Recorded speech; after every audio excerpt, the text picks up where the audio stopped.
Good morning. Welcome to this Babergh Overview and Scrutiny Committee.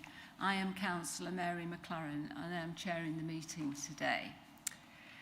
May I first of all remind you of some domestic arrangements. Please ensure that you maintain a social distance from all other persons in the chamber and in the social areas. Please ensure that you wear a mask unless you are speaking or if you are unable to do so, and that you use the hand sanitizer and wipes provided. Please maintain social distance at all times during the meeting and during the breaks.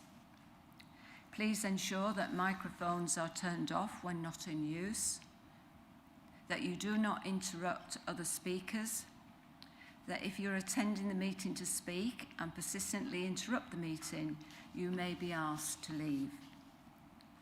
Please ensure your mobile phones are on silent or switched off. Additionally, we will be using e-voting for this meeting on the modern.gov app. I would like to remind everyone present at that this meeting will be broadcast live to the internet and will be capable of repeated viewing. The whole of the meeting will be filmed, except where there are confidential or exempt items. If you make a representation to the meeting, you will be deemed by the Council to have consented to being filmed. By entering this meeting as a speaker, you are also consenting to being recorded by the Council and to the possible use of those images and sound recordings for webcasting and/or training purposes. The Council, members of the public and the press may record, film, photograph or broadcast this meeting when the public and the press are not lawfully excluded.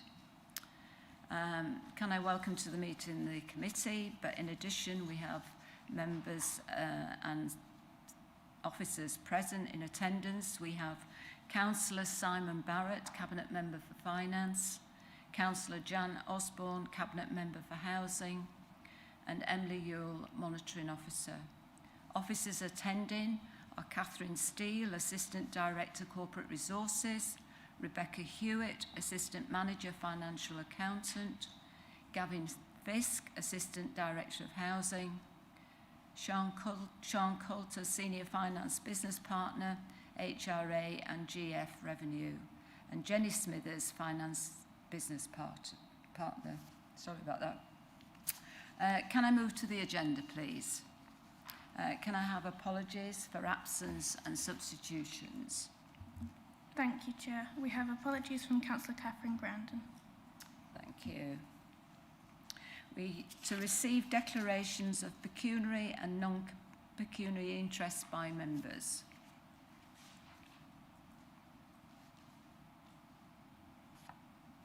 Nothing to declare. To receive notification of petitions in accordance with the Council's petition scheme. None received. Thank you. Questions by the public. None received. Questions by councillors. None received. We now come to item 6 on the agenda, which is report number BOS/21/01. I would like to invite Councillor Simon Barrett, Cabinet Member for Finance, to introduce this report. Thank you. Good morning, members and committee.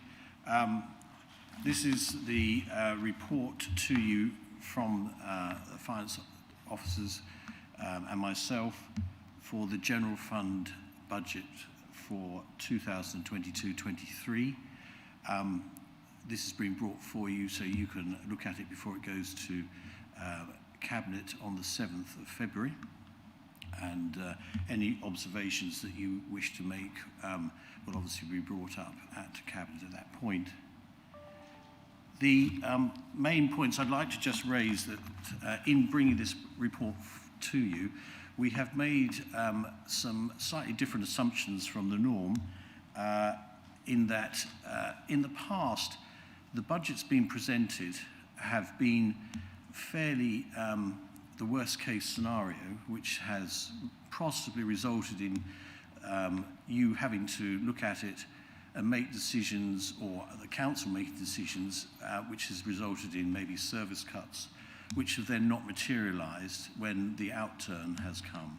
So we've gone, and this also reflects in the medium-term financial strategy within the report. You'll see that at 2025-26, I think you'll see there's a deficit of 2.3 million, which is part of that long-term plan. That, I don't wish to alarm you, is what has normally happened in every report, but when we actually come to the outturns and reality, so the fact normally means we have a surplus rather than a deficit. So although it looks materially bad, we have to, on those figures, we have had to make assumptions of extra spending, but not necessarily extra income, and that does obviously filter through to that medium term because it does get compounded up. So it's not like it's 2.3 million in any one year, it's a combination of those 3 years going up to that point. So with the basis of that, what we have done this year, we have taken a slightly less risk-averse approach. We have asked the the ADs to look at their costs, not necessarily put in the worst case scenario, but look at a more realistic based on their previous spending history. This has allowed us, I think, to come forward with a more accurate budget, which is what we all need to have so we can base our decisions on fact rather than fiction. There are a couple of points I think I need to point out. With the assumptions that we are making, we have, on the budget that you're seeing at the moment or coming forward, we have assumed a no percentage increase in council tax. So we started with that base point.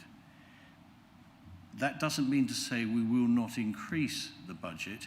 That will be a decision that the Cabinet makes on the 7th of February, and that will be based on the requirements and what we need to spend going forward. But at the moment, the budget is based on that, and we have got a balanced budget with a zero increase.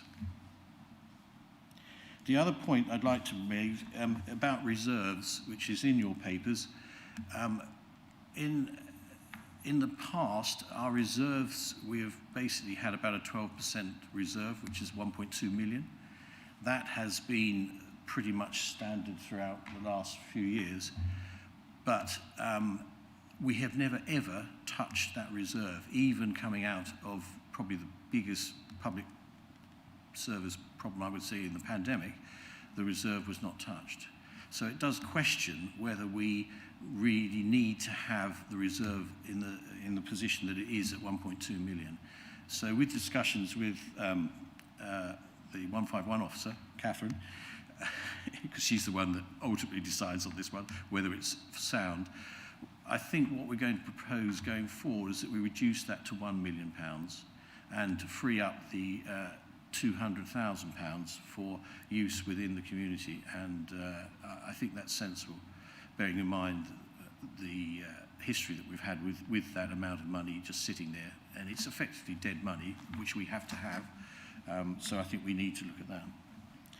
So on that basis, those are the areas that I think I would just like to bring your attention to.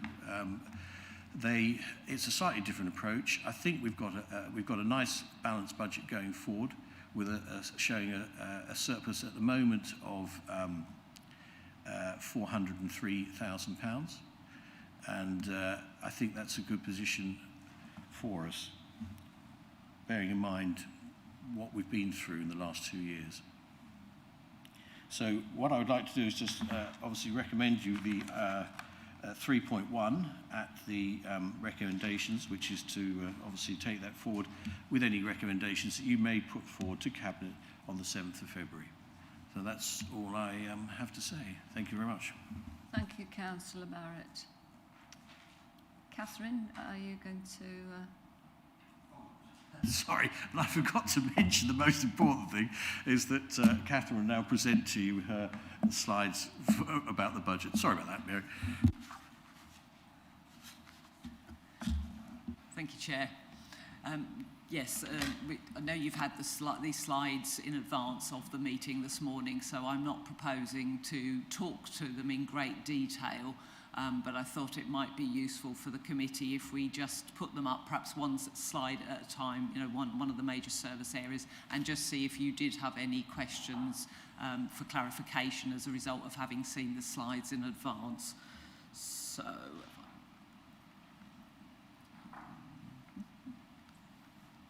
okay, so the first one is communities and well-being. So if it's okay with the chair, I'll just put an area up and then just pause and see if anybody has got any questions.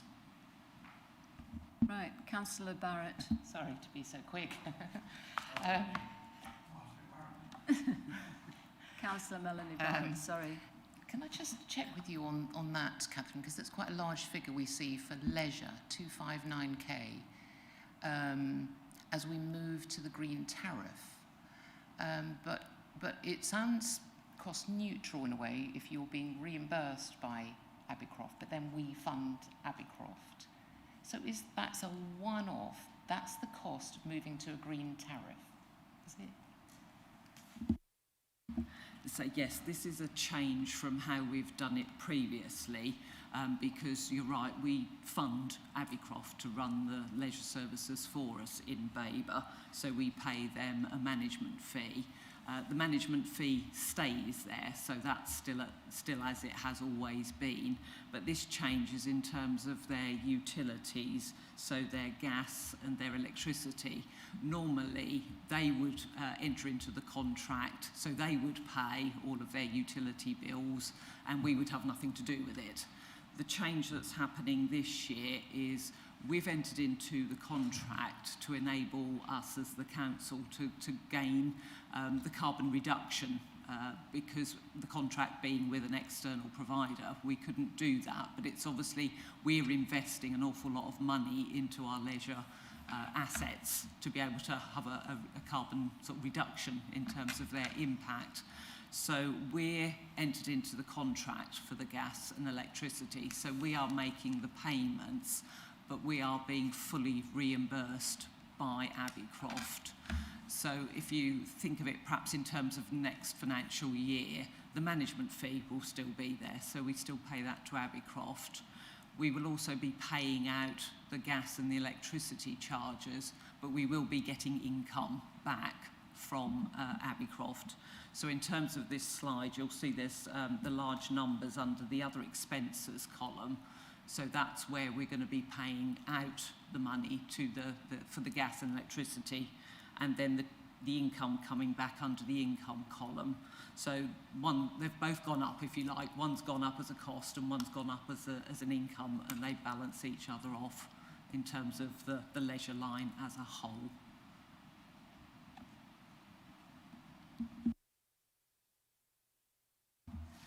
I'd just like to ask, because I had a question about that as well. Is this a good agreement for us? It is in terms of us trying to reach our ambition of being carbon neutral, because obviously the leisure services are there because as a council we're wanting them to be run. So if we can't claim that we're reducing our carbon impact unless we enter into these green tariffs on behalf of Abercroft. So I say it's cost neutral in terms of the council, but it also gives us that ability to, if you like, claim the fact that we are reducing our carbon footprint, and the services that we ask others to run on our behalf is also, reducing the carbon footprint. Thank you, Catherine. Are there any more questions for Catherine on this particular?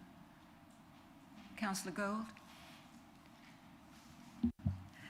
Can I just ask, the CCTV costs that are offset by contribution, I think you've answered it, Catherine, but it might be nice to have it minuted. Is it a permanent contribution or was it one-off? That is permanent. So, yeah, that's an ongoing contribution to cover the running costs of the CCTV. Okay, so it'll be regular year on year? Yes. Yeah. Any more questions from members? So the next one we've got is the housing area. And just to be clear, this is the general fund housing area, not the housing stock. Obviously, we've got the next report on your agenda, which looks at the council housing. So again, I'll just pause, see if there are any questions.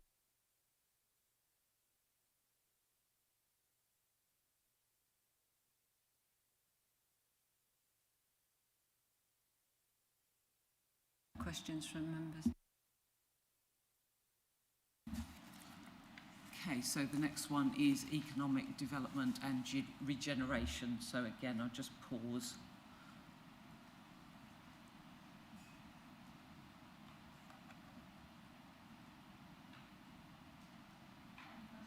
Members, committee. Oh, Catherine, does that come into this? I know it's in the. Sorry. Sorry, I had one about Bellevue. Would that fit in with this at this point, or shall I ask it separately? It depends what aspect of Bellevue, because the actual property, I think the maintenance costs sit within assets and investments, so it depends what the aspect is of the question. Well, the question I had was about the refurbishment, which was £2 million. And I was just wondering, that would be an initial outlay of money. What would be perhaps the ongoing maintenance cost of that? I think the £2 million was set aside for the capital programme in terms of the access to the park. It wasn't really put aside for the ongoing maintenance of the building or the park. So the capital, that was there as a top-up really, because obviously there's a capital receipt coming into the council for the sale of the land if that goes ahead, and also the sale of Bellevue House to the developer. And the capital receipt plus this 2 million would be sufficient for us to redevelop the park entrance and cafe and upgrade some of the facilities. So I think that was what that was put in for. But presumably there will be then. I mean, that's a one-off thing, isn't it? There would be ongoing. Well, it's in the capital programme. Okay, thank you. I was going to say, and I probably could just add to that, if there are any ongoing costs that the council will be liable for, then they would sit within the assets and investments area of the budget. Okay, so moving on to the environment, conscious this is an area that has got a few different service areas in it, so again I will pause for questions. Any questions? Councillor Barrett. I think it's interesting to note that I think I've noticed the costs for Ide Verde, or the environment that Ide Verde used to carry out and now coming back in-house, is expected not to increase costs, which seems curious. As to how we've achieved that. Does that include all your vehicle costs that will accrue in the future? Yeah, so obviously the running costs of the vehicles are included in the budget, so all the employees, the supplies and service, transport costs, they are all now built into the budget for Babergh for next financial year, now that service has been brought back in-house.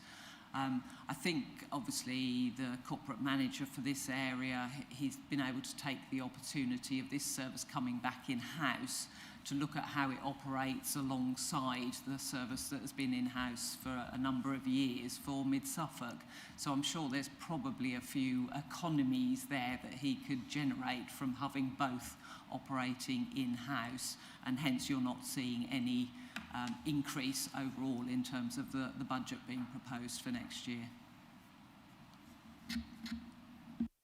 Sorry. Councillor Barrett. Yes. Thank you. Just to clarify, the 2 million, that was set aside for the capital programme in terms of the Councillor Osborne. Thank you, Madam Chairman. Many thanks for all your hard work over the past months to both Councillor Barrett and officers to get us to this stage. Not an easy task. My question is, I understand that it is more than possible that the government will request councils to not charge for collection of garden waste and to also introduce the collection of food waste and glass.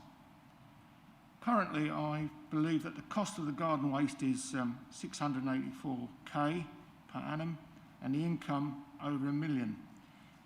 If introduced in 22-23 financial year, the cost of the council will be vast. I apologise if I've missed in this report from 5.15, but has this been taken into consideration in the budget?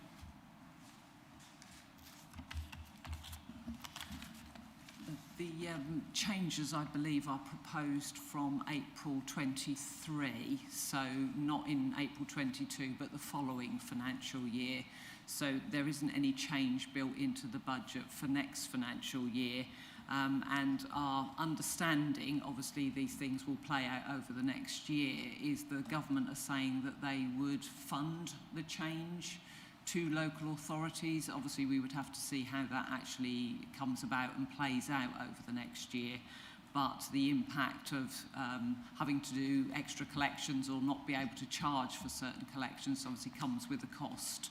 But the government at the moment is giving assurances to councils that it would fund that change which it's requiring us to do nationally. So they say nothing in next year's budget because it's scheduled to come in from April 23, but it's obviously something that would need to be looked at in setting your 23-24 budget.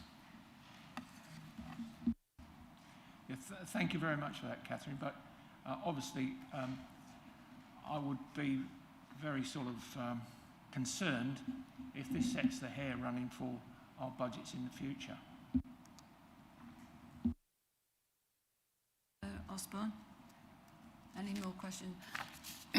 I've got a question, Catherine, and it's about the fleet and the monies expended on the purchase of the new fleet. I understand that there's going to be a new environment bill which might alter collections of waste of various kinds. Is that built into the has that been built into the budget? Thank you. We have in the capital programme for the environment area, we have got money in there for replacing the fleet for 22-23, or the majority of the fleet. I think it's a moving target, so I think the corporate manager for that area is he's got a watching brief in terms of what the vehicles might need to be for the future. So I think the vehicles are coming to the end of their current life, but say the corporate manager, I think, is being cautious in terms of not committing too early before we know exactly what those changes are.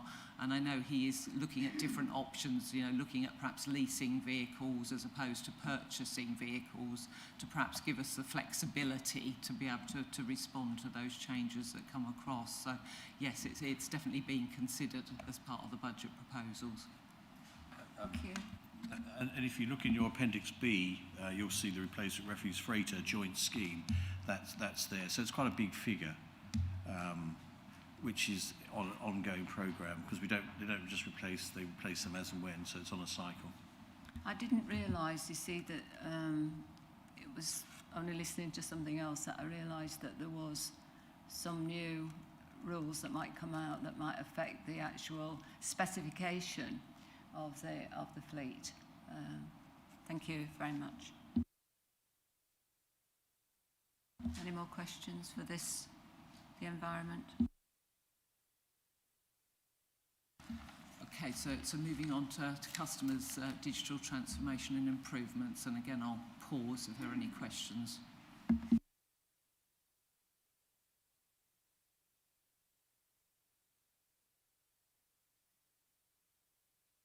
Councillor Barrett. Thank you. On this slide, Catherine, can you just look at it talks about customer digital transformation. I can't quite locate where the Sudbury Town Council offset by savings on exit from the contract. So is that the cost has remained below what the contract used to cost with Sudbury Town Council? Yes, I believe there has been a small reduction in the costs overall. So the cost of running what Babergh is doing now in terms of Sudbury compared to what Sudbury Town Council used to run, I believe there is a small reduction in that service cost overall.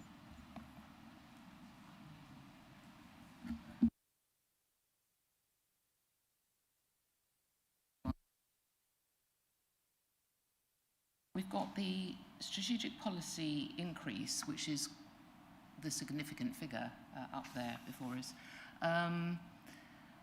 But that you've taken some costs over from another area, haven't you, to offset? So that's is that your income coming into that that area?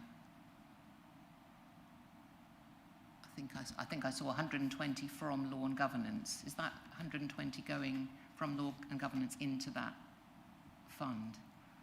It's going into this line, but not through the 110. So under the employees heading, you've got a mixture of things in there. So the 286,000 figure. So you've got some money that's coming across from law and governance. I think it's just over £100,000 off the top of my head. But then that's being supplemented by additional resources that we need to bring into this particular area. So it's a combination. And the 110 that you were just asking about in the movement in reserves column, we are using some reserves to pay for some of that additional resource in 22-23. So it brings down the impact on the budget overall by using the reserves. So this is a new team that we're putting together with a combination of resources from elsewhere in the organisation that are doing some of the things we want to sort of centralise and bring together and do better. So the new outcomes framework that was recently approved by Cabinet, we need the resources to be able to manage and monitor all of that. And in terms of our digital transformation, we need staff to be able to drive through a package of projects to look at how we become efficient in terms of our processes and sort of our policy area as well, and that look ahead and what's coming out of the government and the impact that it's likely to have on the council. So it's sort of trying to bring together bits and pieces that are happening across the organisation into one new central function for next financial year. Just a comment, really, that perhaps this is an area for us to pick up in the future because it's such a huge cost for the council to undertake and put a lot of resources, and I expect quite senior people in that team to bring about those changes. I think we might want to understand that we are seeing that driving through improvements for our residents and not just causing a sort of a reshuffling internally that, you know, can sometimes be difficult to actually translate that into actual actions that change the way we serve the public. So can we pick that up in our recommendations later on, Chair? Thank you, Councillor Barrett. In fact, that was one of on my list on how this sounds very exciting and very proactive, but how it's going to be monitored. And yes, we'd like to pick that up later. Thank you, Councillor Barrett. Thank you, Chair. I see that there is a 475,000 budgeted for ICT to cover increased Suffolk County Council contract. But then year on year it falls away in successive years. Is there any reason for that fall away? Page 23, under ICT and customer there.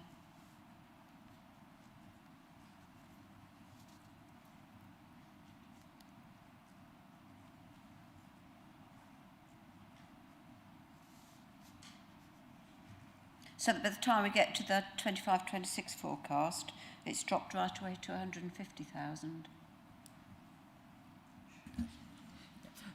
This is the capital investment programme for ICT.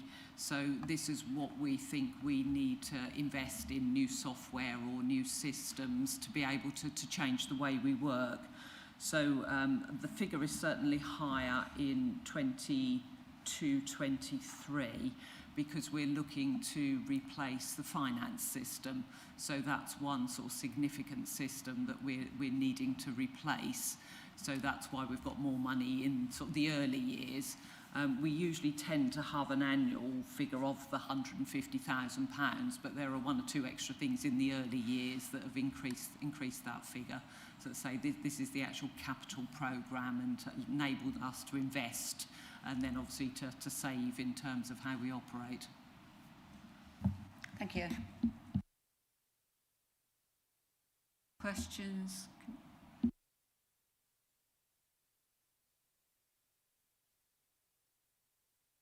So corporate resources is the next one. So again, just pause if there are any questions. I know this is a complicated area because there's quite a few central things that go through the finance budget. So I will just pause if there are any questions.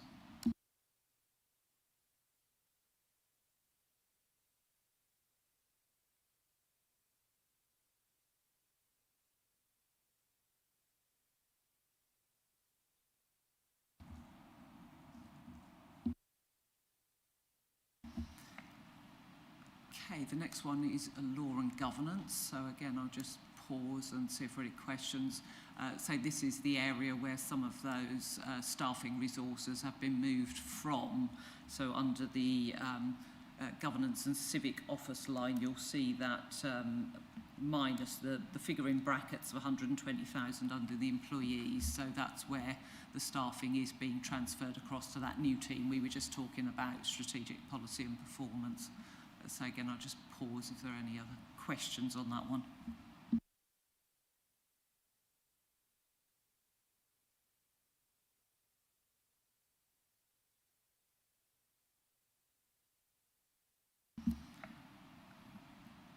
Okay, so assets and investments is the next one. Again, I'll pause there.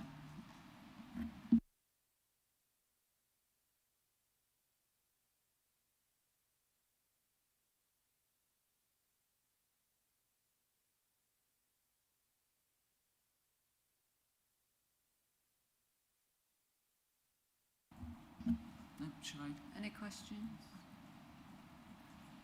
No, shall I move on? Okay. Just two more to go. So planning and building control is the next one. So again, I'll just pause.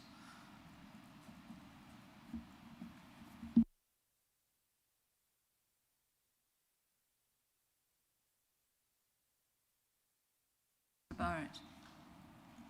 Thank you. Where you have the line Chief Planning Officer, is that all the services that come under the control of that Chief Planning Officer? Yes, it is. So it is the sort of development management, enforcement and heritage, so they all sit within that line. And just to on the second bullet point, you've referred to legal costs and 40k, and does that cover all our enforcement and appeals throughout an average year then? Because we seem to have many challenges. Yes, this budget is intended to cover those costs. Obviously, it's difficult to predict, what is going to happen in a particular year, but just sort of using experience of previous years. There may be a budget in there already. I'm not 100% sure whether there is a budget and it's being supplemented for next year, but yes, it is meant to cover the various level appeals and where we might need to seek legal advice and obviously incur the costs as a result of that. Any more questions, Councillor Barrett? Councillor Good. It's on the planning fee thing, really, income. Bullet point 4.5 on the report we had says there are several variances which contribute to the overall position that are detailed in the report, but two key factors are planning application income continues to exceed the budget. And I just wondered whether the assumption in terms of the figures, why are we surprised that the income continues to exceed the budget? Does that make sense? For it to do it once is understandable, but for it to continue to exceed, would we not choose to put a higher figure in the budget? Yes, thank you. Very good question, and that is what we are doing for next financial year. So on this line, in terms of the slide, let me just remind myself, we are increasing the planning fee income next year. So we are increasing that budget because we have seen that trend over recent times. Thank you. Any more questions? Okay, and the last one is the senior leadership team. So again, just pause. Councillor Barrett. Yes, may I? Thank you, Chair. You've given the figure of 41k as the potential increase. So would that be for a whole year or costs, or what? How's that broken down?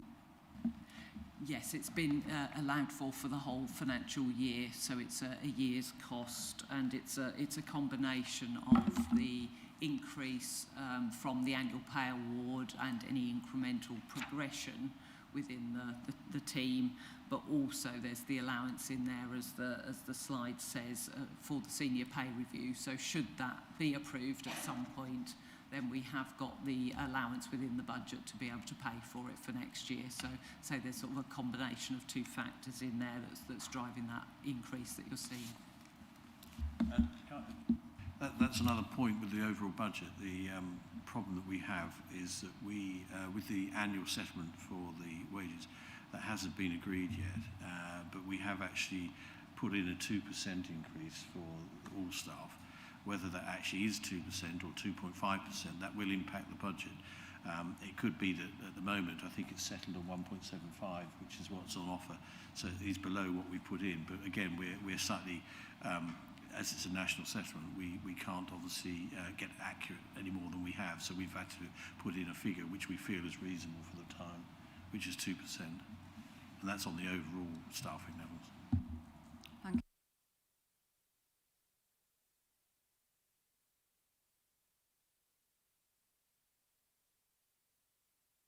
I suppose a little query for me is the calculation that you've made on the senior leaders' pay is dependent on the structure of the new pay award, because we don't have that at the moment. Has that been structured rather as the proposal was in the autumn term, as based on that?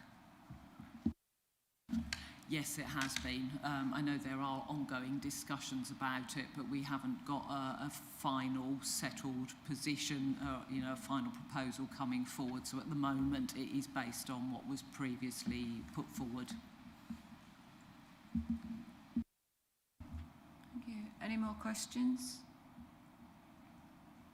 on that particular topic? Okay, I think we've come to the end of the presentation then, so I think that can be taken off the screen, and then happy to answer any other questions that committee have got on the rest of the paper. Thank you. Thank you. Committee members, have we got some more questions? Yes, Councillor Gould? Do you want all of mine and then all of Councillor Osborne's and then... Yeah? Okay. My first question is on page 8. The bullet points that come attached to 4.10 in the report. My question's on the final one, really. Reduce climate change and biodiversity impact is one of the overarching principles. But then I'm a bit concerned about the last three words there, where financially viable. And I just wondered whether perhaps a more appropriate assumption in view of climate change and the fact that we have declared a climate emergency might be for us to decide what we need to do and then to find the finance, rather than financing with the bit that we've got left. I put that piece in because I felt it was not correct just to have climate emergency has been declared. I'm not quite sure what that has and how a district council can impact the climate emergency. So it needs to be thought through and costed to make sure there is a benefit. So where we can and where we have improved and made climate changes in terms of the fueling of our waste vehicles is one thing we can actually materially and have a tangible benefit to, then that's great, and that was costed. It has cost us more money because obviously there's capital, so we take the balance that the benefits in climate change outweigh the financial situation. I think it's just a case of just being sensible, because you can't just be irresponsible and say we will do a certain action which actually has a real financial impact on the council and ultimately our residents, with very little green or carbon zero benefit. So I think it's just prudent to put that in where it is financially. It's not saying we're not doing it, it's just that we need to assess it, make sure that it is worth us doing it for the benefit. Because I think there's a big balance there of and there's a danger of just saying, oh, we're going green, but the cost might be prohibitive and it might have a harder impact on our residents, bearing in mind there's already quite a lot of cost pressures that they're already facing. So I think it's just to make sure that we look at it in the financial round as well as the net carbon zero issue, which obviously we want to go to, and that's what we've stated. But I think we need to just be sensible in our approach. So that's the only reason I put that in, because I think it just makes sense that we balance what we can achieve as a district council, which is limited, but when we do it, it is financially viable for us and for our residents. I hope that answers that, Jane. Thank you, Councillor Barrett. Yes, certainly financial sensibility and prudence is to be applauded, and I wouldn't deny that. And it's a good thing that the fleet has been decarbonised.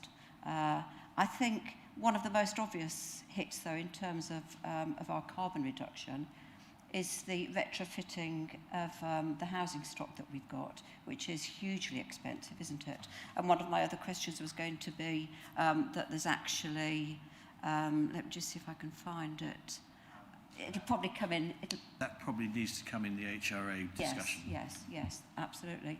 So that would be an obvious hit, and for that budget perhaps. I realise that, but thank you, Councillor Barrett. My next question is page 9, 4.17. The sentence that starts about halfway down that paragraph. It traditionally represents about 10% of the net budget, but as it was not used during the COVID-19 pandemic, this could be reviewed. My question is, it could be reviewed. Will it be? Well, I did mention it in my opening remarks. So that is what I was referring to. Basically, we've had in the reserve of 1.2 million, which we set aside as our reserve for the sort of, it's sort of what they call a rainy day reserve, when council is expected to find something that it hasn't got budget, which is an additional cost that comes to it through an emergency type situation. Well, we've always sat there for the last 10 years, probably with 1.2 million sitting in that budget. It has never been touched. And effectively, it is dead money. You don't have to have this level of budget. I think the minimum that the government would accept is about 5%. But on discussing it with Catherine, who feels that that would be far too low, and I tend to agree with her, because if it was a really big emergency, then we wouldn't have it. But then if it was that big an emergency, central government would step in anyway. So I tend to think that what we need to do is have a sensible, balanced approach. And bearing in mind, Mid-Suffolk don't have that amount set aside in their budget. So we're really aligning ourselves more to them. Not that that's the case, but it's to have a 10% budget, bearing in mind our overall budget is roughly 10 million.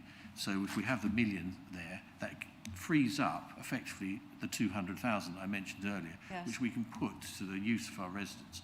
And very close to your heart, if it meant some green initiatives, we could use it for that. So, I mean, that's the sort of area which I think would be sensible, and that's what we're suggesting. And it is something that I think we need. It's something that needs to be looked at. We mustn't be irresponsible with it. But I think because we're looking at it, and if you look at over the period of time, we certainly have never touched it. We haven't touched it in the last 2 years, which would probably be the most likely area to have used it. So it probably is too big for what we actually require. And that's why we're looking to reduce that to £1 million and free up the 200,000. So I suppose the answer to my question is that yes, not that it could be reviewed, but it is being reviewed, which is what you say. Always. I mean, yeah, okay. And 4.18, first bullet point there, changes to this is SIFCO, isn't it, really?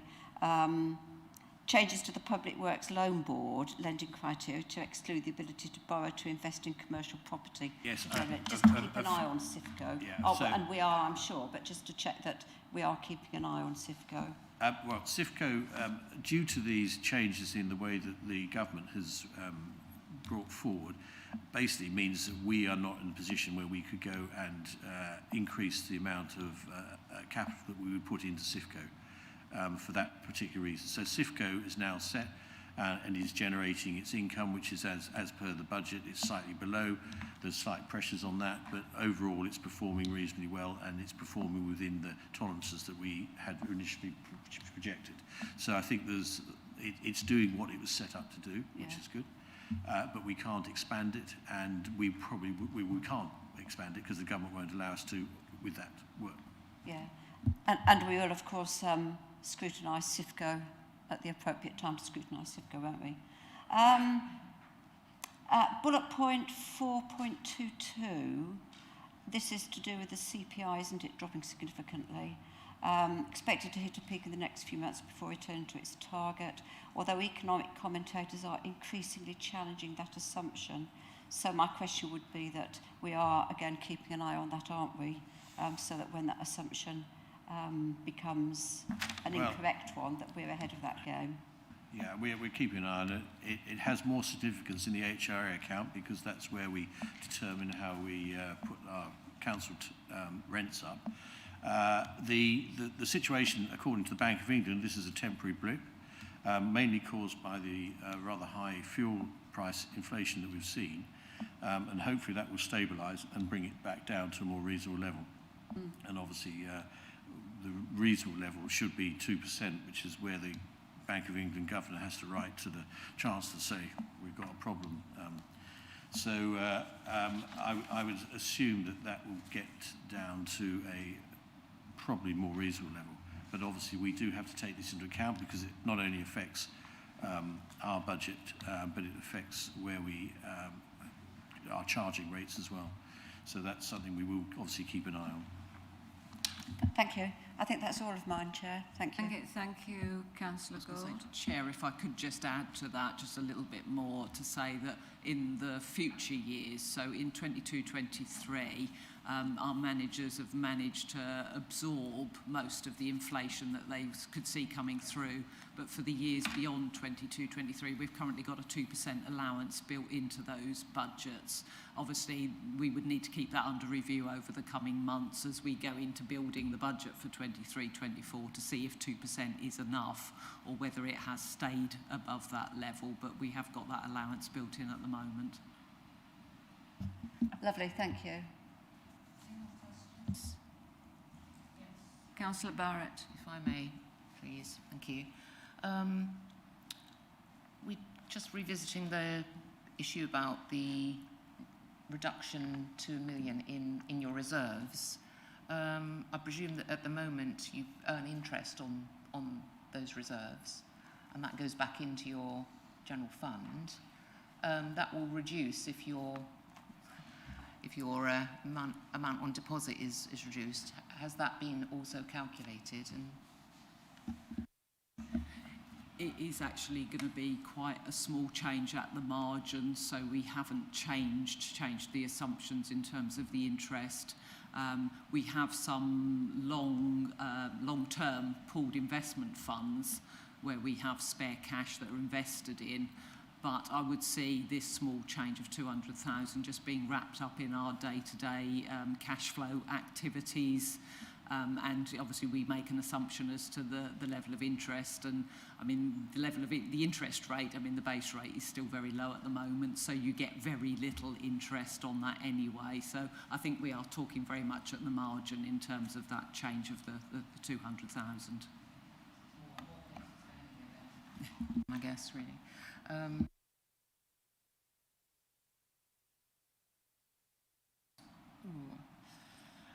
I was going to just ask a little bit about pensions. Yes, Councillor Barrett. And the position that you're in at the moment with the catch-up that you're doing at the moment for your pension fund. So, you know, I know we've discussed it in our previous meeting, but can you just you know, give us that explanation of where we are with the pension fund and what sort of future impact there might be on that? How sure are you that you've got that figure right now? I just, well, basically the pension fund at the moment, it's a tri-annual assessment, so it's reviewed every 3 years. And at the moment, I think I'm right in saying that our extra, we have to pay an extra contribution to top it up. And I think we've got a review in March this year. 22. March 22, March 22, where that will be reviewed again, bearing in mind that the stock market has gone up significantly since the last review. It will be interesting to see whether we are required to still keep putting extra money in to keep the fund at its required value. But I think Catherine's probably got more detail on that than I have, but that's just a general overview. Yeah, just to pick up the actual question you were asking about, yes, we have had to make an adjustment in next year's budget to make sure that our contribution is at the right level. We have been slightly under-contributing based on the number of employees and as Councillor Barrett just mentioned, that sort of deficit position. So when we looked at the whole, we weren't quite contributing enough each year, so we have corrected that. But offsetting that is the outcome of the last triennial valuation. So at the last valuation, the fund had increased in its value. So it meant we could reduce by 1% each year for the 3 years following that last valuation. So although we've had to increase our commitment in terms of that base position and getting it right, we have also been able to drop it slightly because of that 1% reduction. So you'll see in the reports there was actually a net increase of just 22,000 overall when we've looked at those two elements together. So I say there's those two factors at play in terms of the budget being proposed for next year.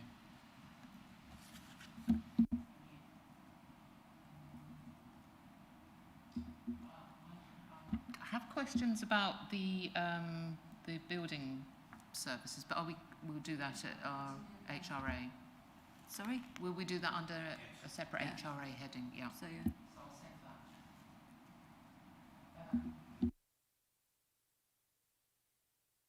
Thank you, Councillor Barrett. Councillor Osborne, do you have any questions?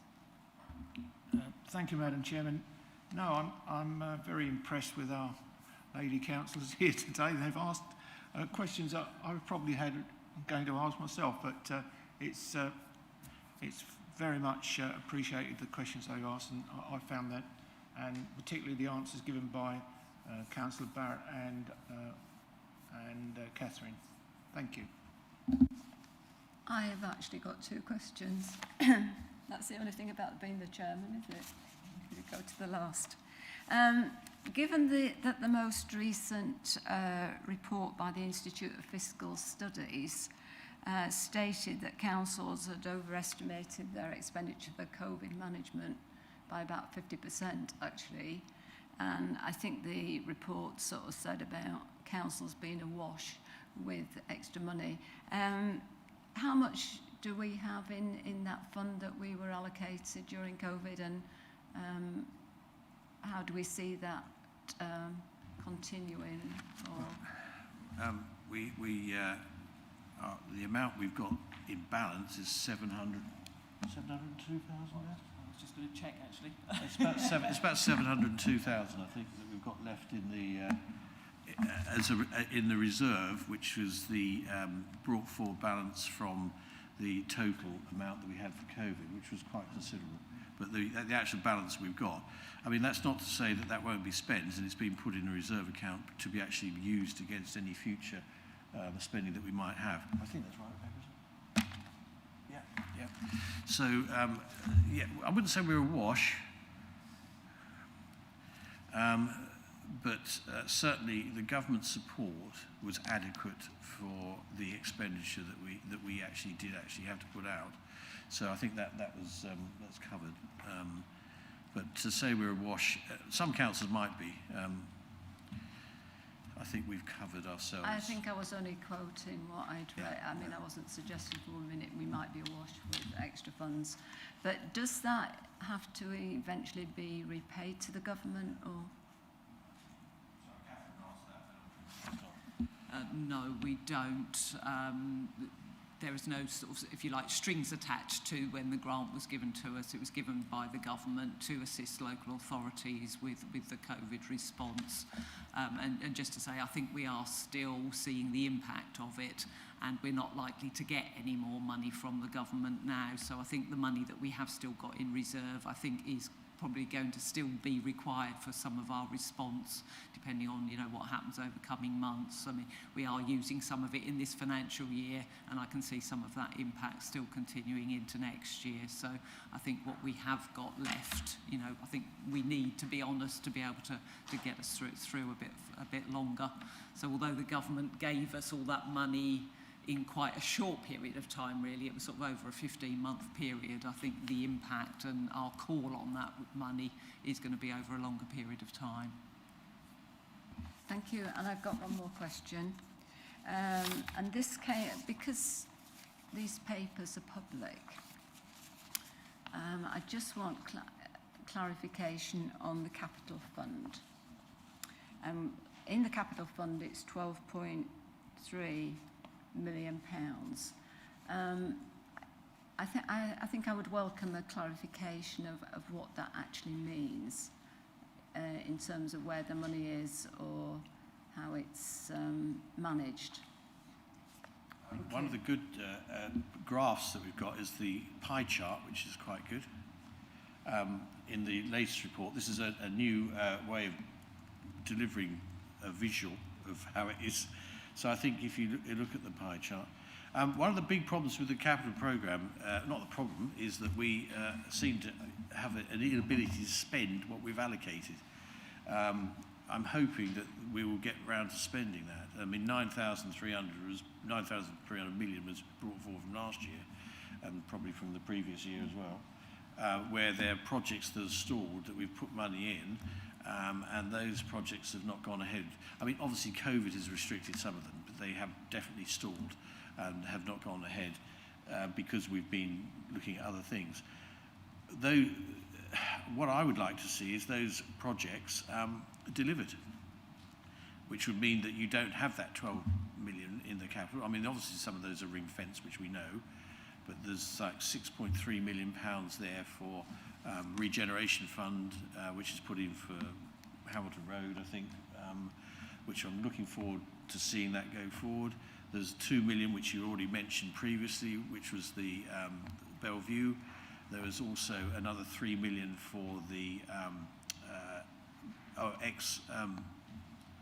headquarters building. So you've got that, and that's your sort of 9 million. And those are projects which have been in for some time, and we need to get them out and spend.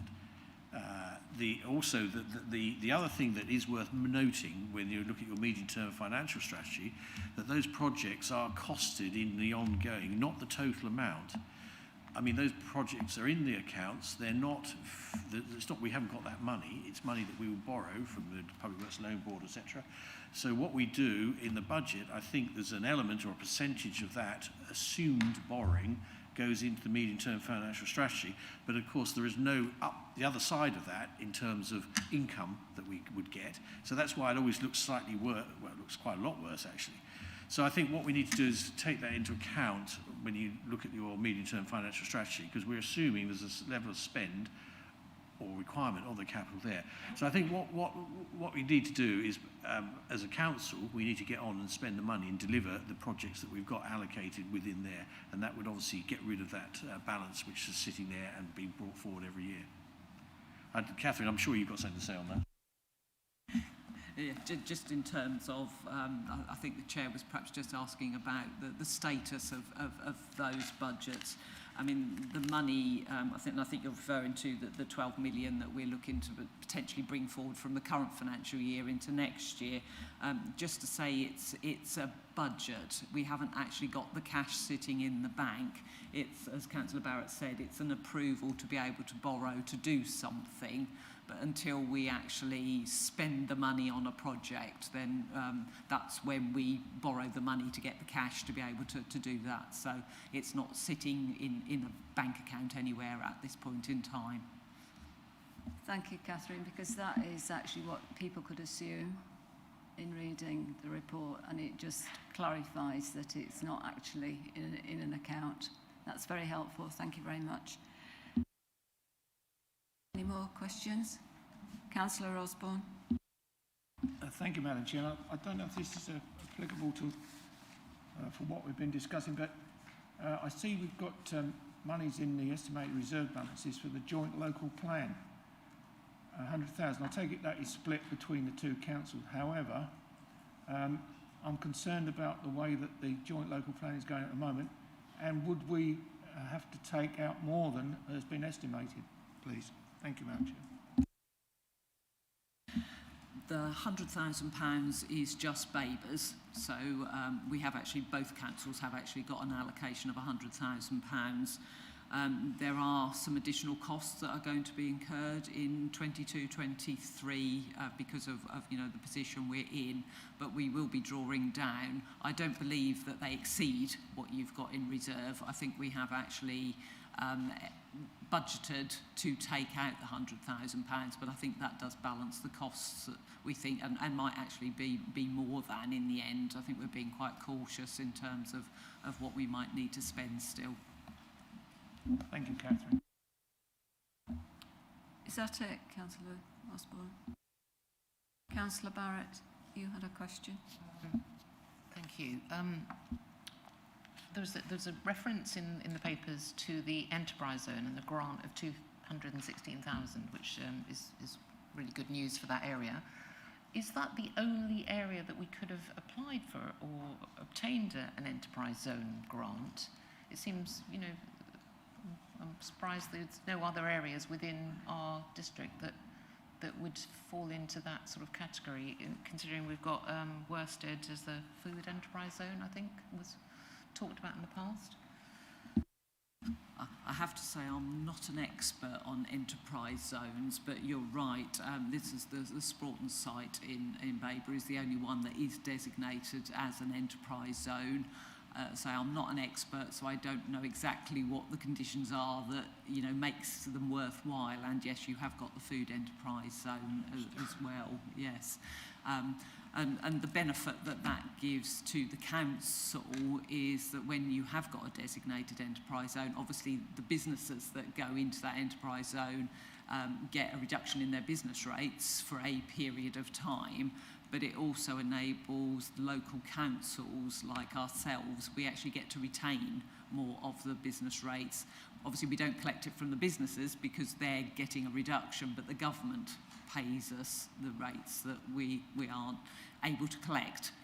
But we get to keep 100% in terms of an enterprise zone. So they are financially good news in terms of a council. But I say, apologies, I don't quite know the intricacies of enterprise zones to know whether you would have anywhere else necessarily in the district that would be useful to explore.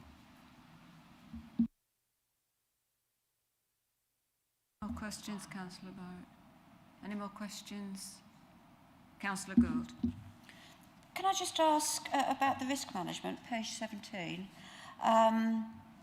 The first risk description, which is to do with government funding, not keeping pace with demand, it's the only risk likelihood that is scored as high as probable, and it's the only impact that's scored a 3 as far as bad.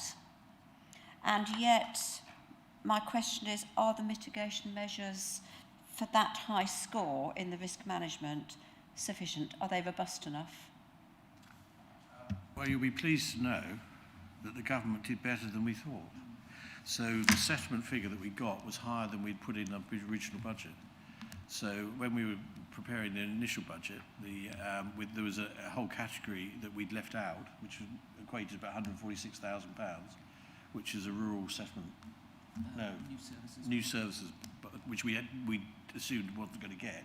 We had that, and the overall settlement was better. So although that was, that is a high risk, because obviously if we don't get the money, then we are really searching for where we're going to have to make savings and things like that.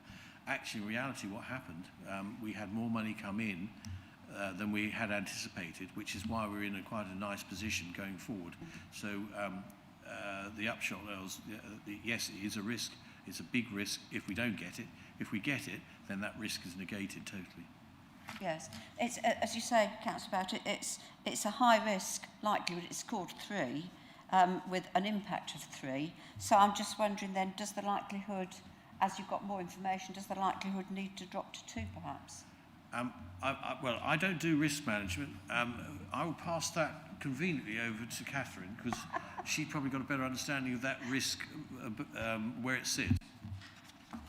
I think definitely in terms of the 22-23 budget, I think that probably could reduce to a 2 now that we've had the provisional settlement information from the government and has given us that assurance. I think it does continue to be a risk into the future, because as part of the 22-23 settlement, the government have indicated that the increase for next year, that's not going to happen again in the future. So they have sort of been indicating that any pressures that we've got in our budgets moving forward, we've got to try and fund that within our own resources, and council tax is the one that gets mentioned by the government, if they're not going to give further grants. So yes, I think you're right. I think it could come down now for 22-23, and then we'd need to assess again for 23-24 and where we're at. Yes, either that or the mitigation measures need to be a bit more robust, because with a 3 likelihood and a 3 impact, a bad impact, just to continue to lobby government doesn't seem to be a robust enough mitigation for that risk. Thank you. Thank you. Thank you, Madam Chairman. Can I just say that the assurance that Catherine has given us today has been well in excess of other budget meetings that I've attended to over the years, and we always seem to have not knowing what we were going to get in. So this is a very positive reaction. Thank you, Catherine. Any more questions from the committee members? Well, that comes to the end of our questions. Can I just thank Catherine and her team and Councillor Barrett for all the hard work that has been put into the report. I think we've benefited greatly by the information you've shared with us, and we just want to thank you all very much for all that hard work. Thank you, Yeah, I endorse exactly what you've said, and I'm sure all the other members are exactly the same opinion. May I just ask for a short break? Shall we have before a we get to HRA. Can we have a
Thank you, members. We've asked a lot of questions. We now go into debate.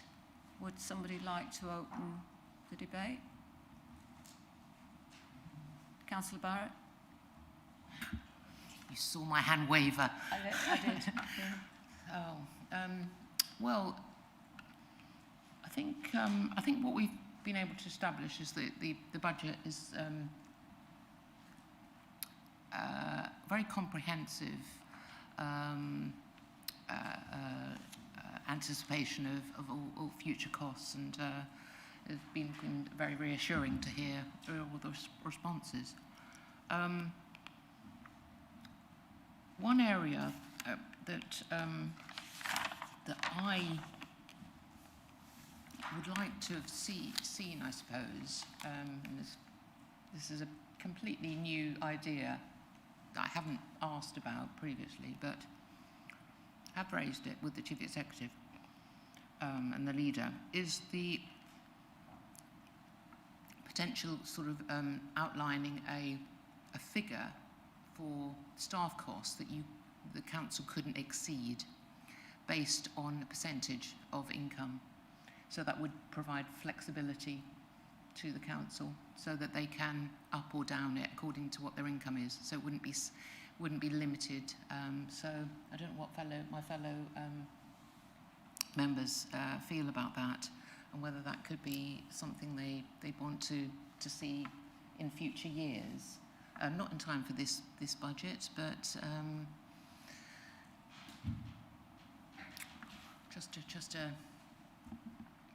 just an idea I wanted to float.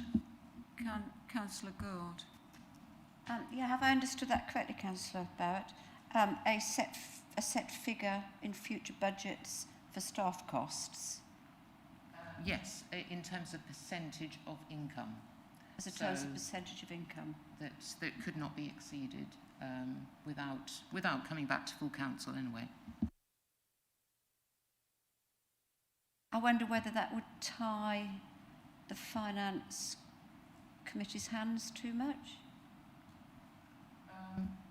Well, I think it would have complete flexibility for the Chief Executive to appoint staff as and when, as to where they wanted to deploy them, what grades they wanted to deploy them, as long as it was within a certain figure. And if they wanted to appoint above that, they would have to come back and get consent from Cabinet or whatever the system was at the time. I don't know what I think about that. I'd have to think about it a bit more. Councillor Osborne, do you wish to make a comment on that? Well, I tend to agree with Councillor Gould here. It's an area that, do you really want to go down the HR route on something like this? I don't think it's quite honestly worth it. I think the budget has been fairly explained, and if they keep to the way it is at the moment, I think it's ideal. Thank you.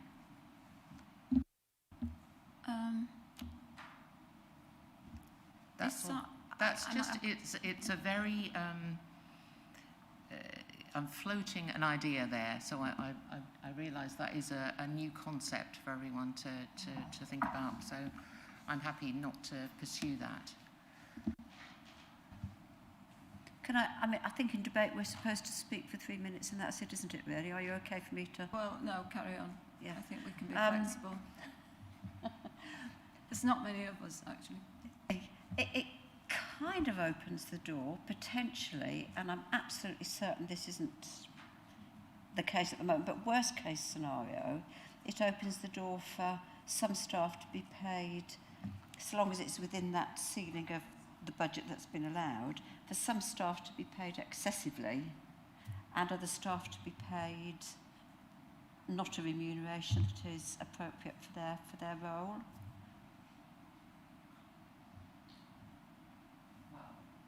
Perhaps.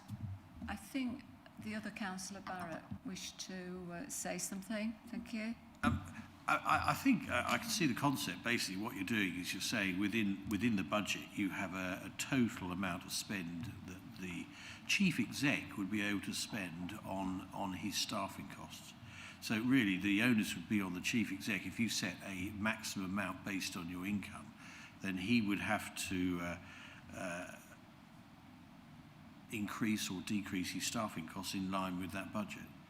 It could have problems because through no fault of the council you could get a reduction in the income from central government, which has no reflection on the outcomes that we want. So I can see the theory.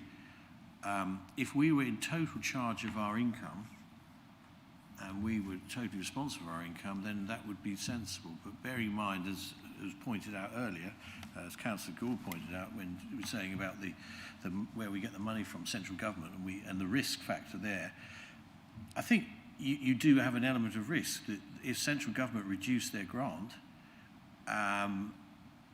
we would probably have to reduce staffing costs anyway because the grant would be reduced, but it would put extra pressure on that. So I can see there's an advantage and a disadvantage. I can see from a overall scrutiny of the overall wages cost, if that's what you're looking to put a cap on, and then it's up for the chief exec to work within that area.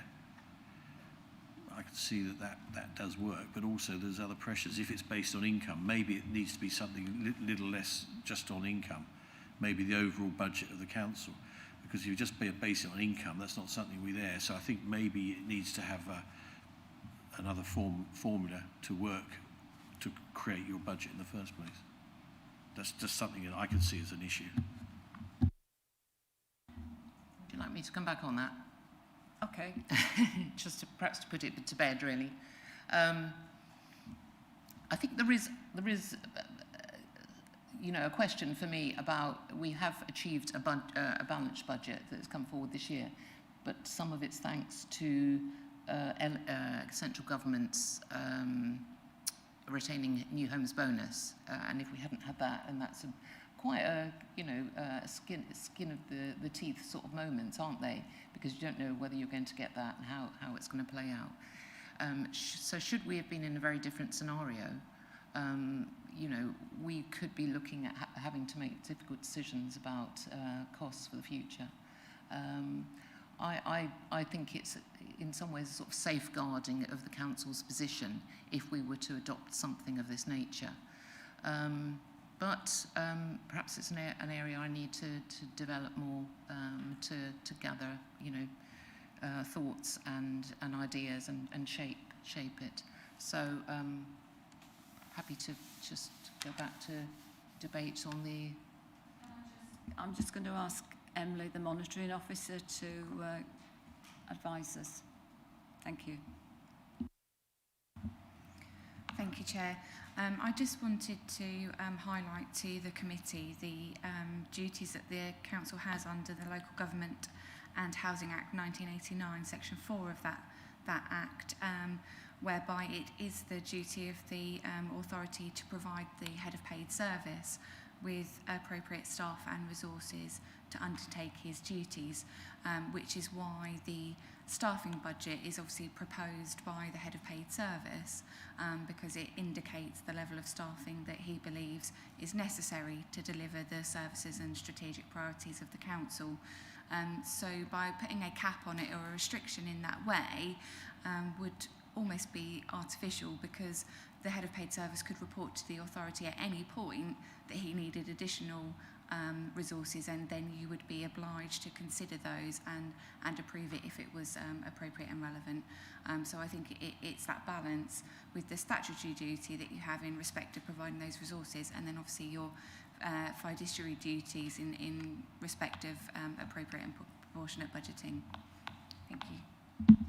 Councillor Barrett, does that help? I'm not trying to prevent the chief executive from providing a suitable services. And I think what I would say as chair, that if it's something that you feel strongly about, perhaps there is another way that can be developed, perhaps not at this meeting, if that is okay. Yeah, that's fine. Right.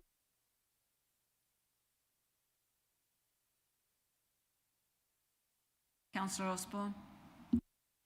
Thank you, Madam Chairman. Yes, I absolutely agree with the monitoring officer.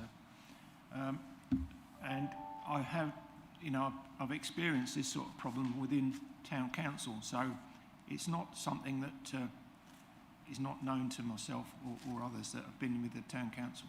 Thank you. If we've no more questions, are we ready to go with the recommendations? Barrett? Chair, thank you. I as referred to earlier, I wanted to make a recommendation along, as we talked about the strategic, sort of the team to deliver strategic priorities, and the where that should be monitored as it goes forward.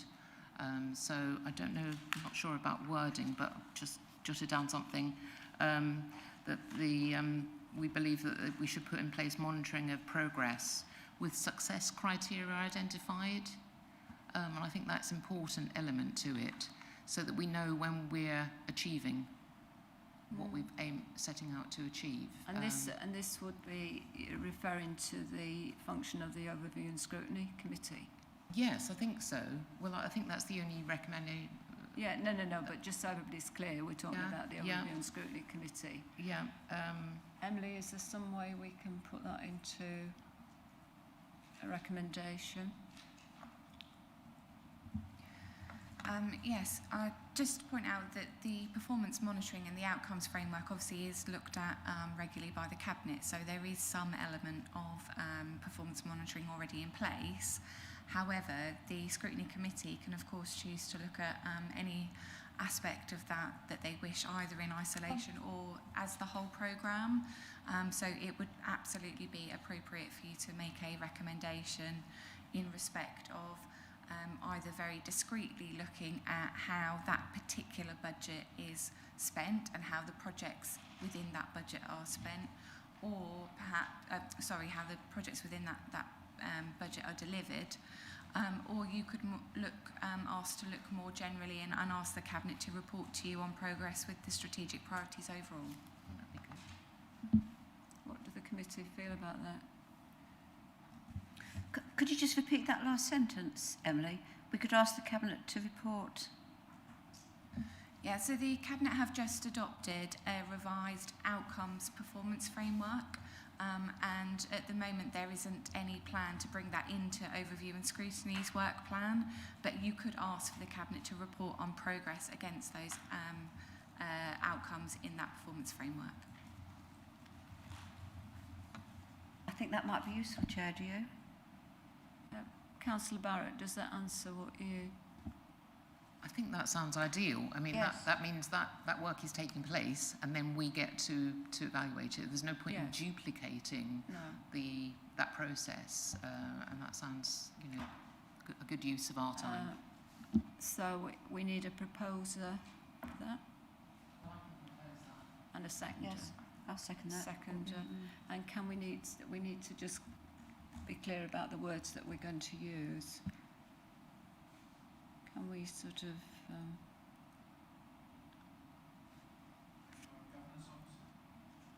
yeah.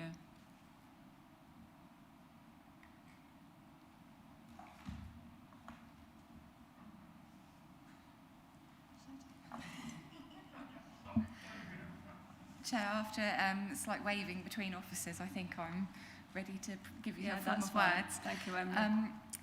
So I think the recommendation is that the Overview and Scrutiny Committee receives a report from the Cabinet on progress against the outcome performance framework.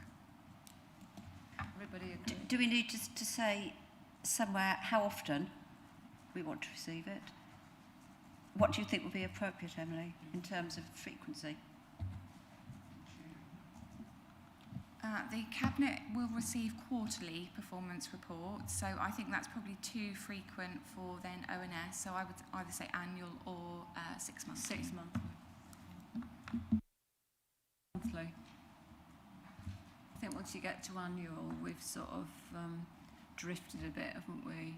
Yes. In terms of thinking, you're already embarking on a full programme anyway. I think 6 monthly, because then if we have anything to add, it gives a chance for it to be heard and adopted.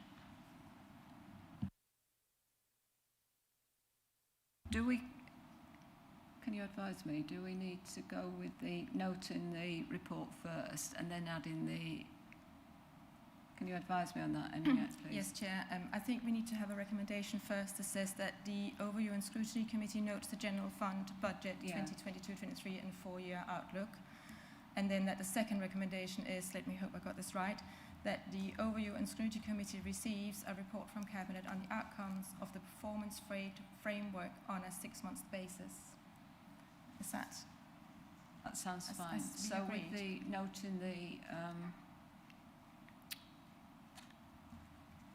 We will be noting the note in the General Fund. the general fund. Are we going to an electronic vote for that? Yes, Chair. We can, if you are happy for just having read them out, we can just, Yeah. as the committee's officer read out, and you can go to a vote now, which Beth will now. Yeah. Is everybody happy live. to vote?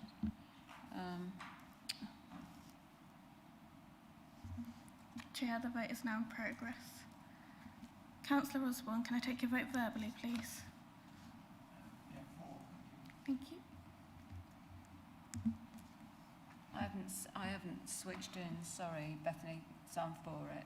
Okay, a verbal vote.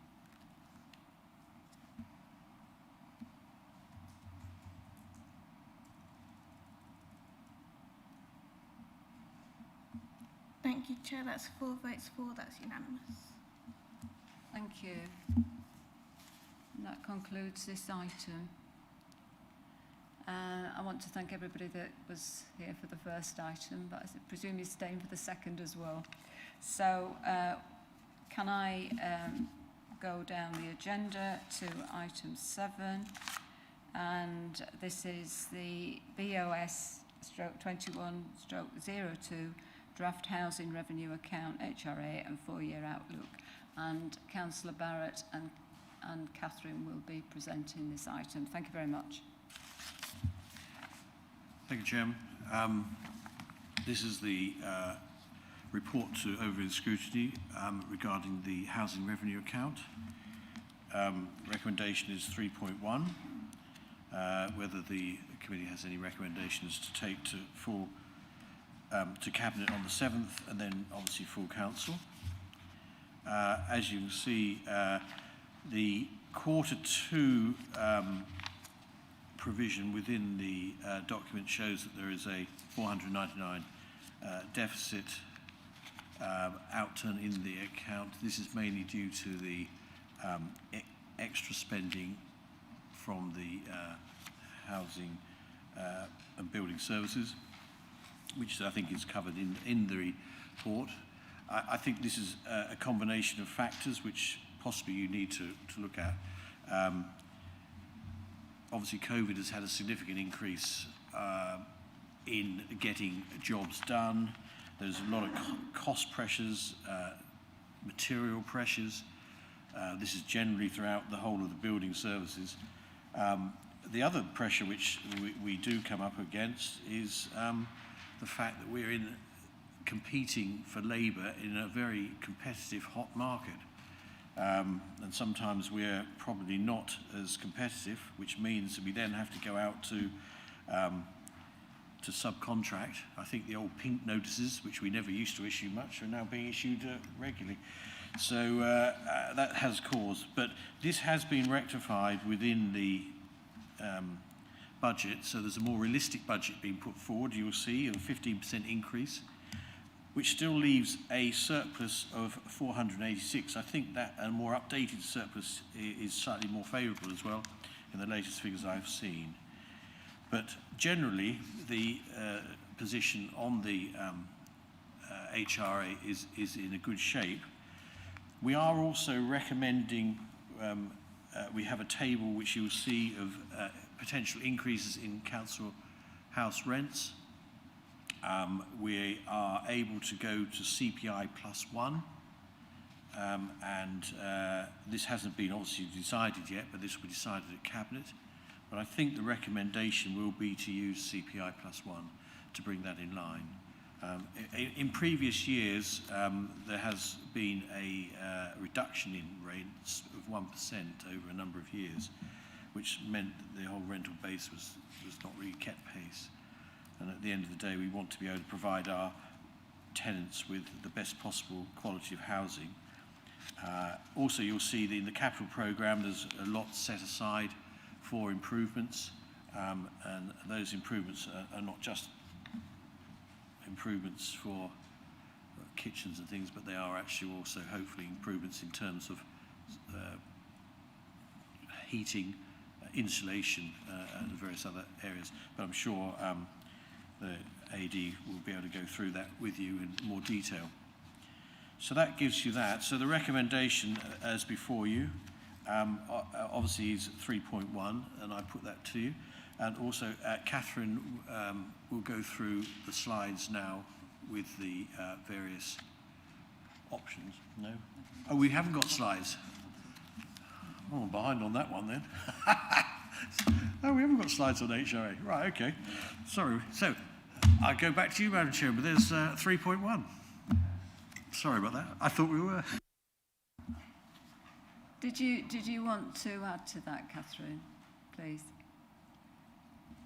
No, I don't think there's too much to add to that. Thank you, Chair. I think this is an area that's sort of reasonably self-contained. It's obviously a smaller area than the general fund, hence we didn't feel the need to do a presentation, and I think all the information is in your report, so just happy to open up for questions. Thank you. Okay, members, we'll go straight to questions then, please. Councillor Barrett. Thank you. Could I start by just asking the Assistant Director if he would be able to talk to us about that overspend in building services? It was quite a significant amount, and perhaps see what you feel it's attributable to.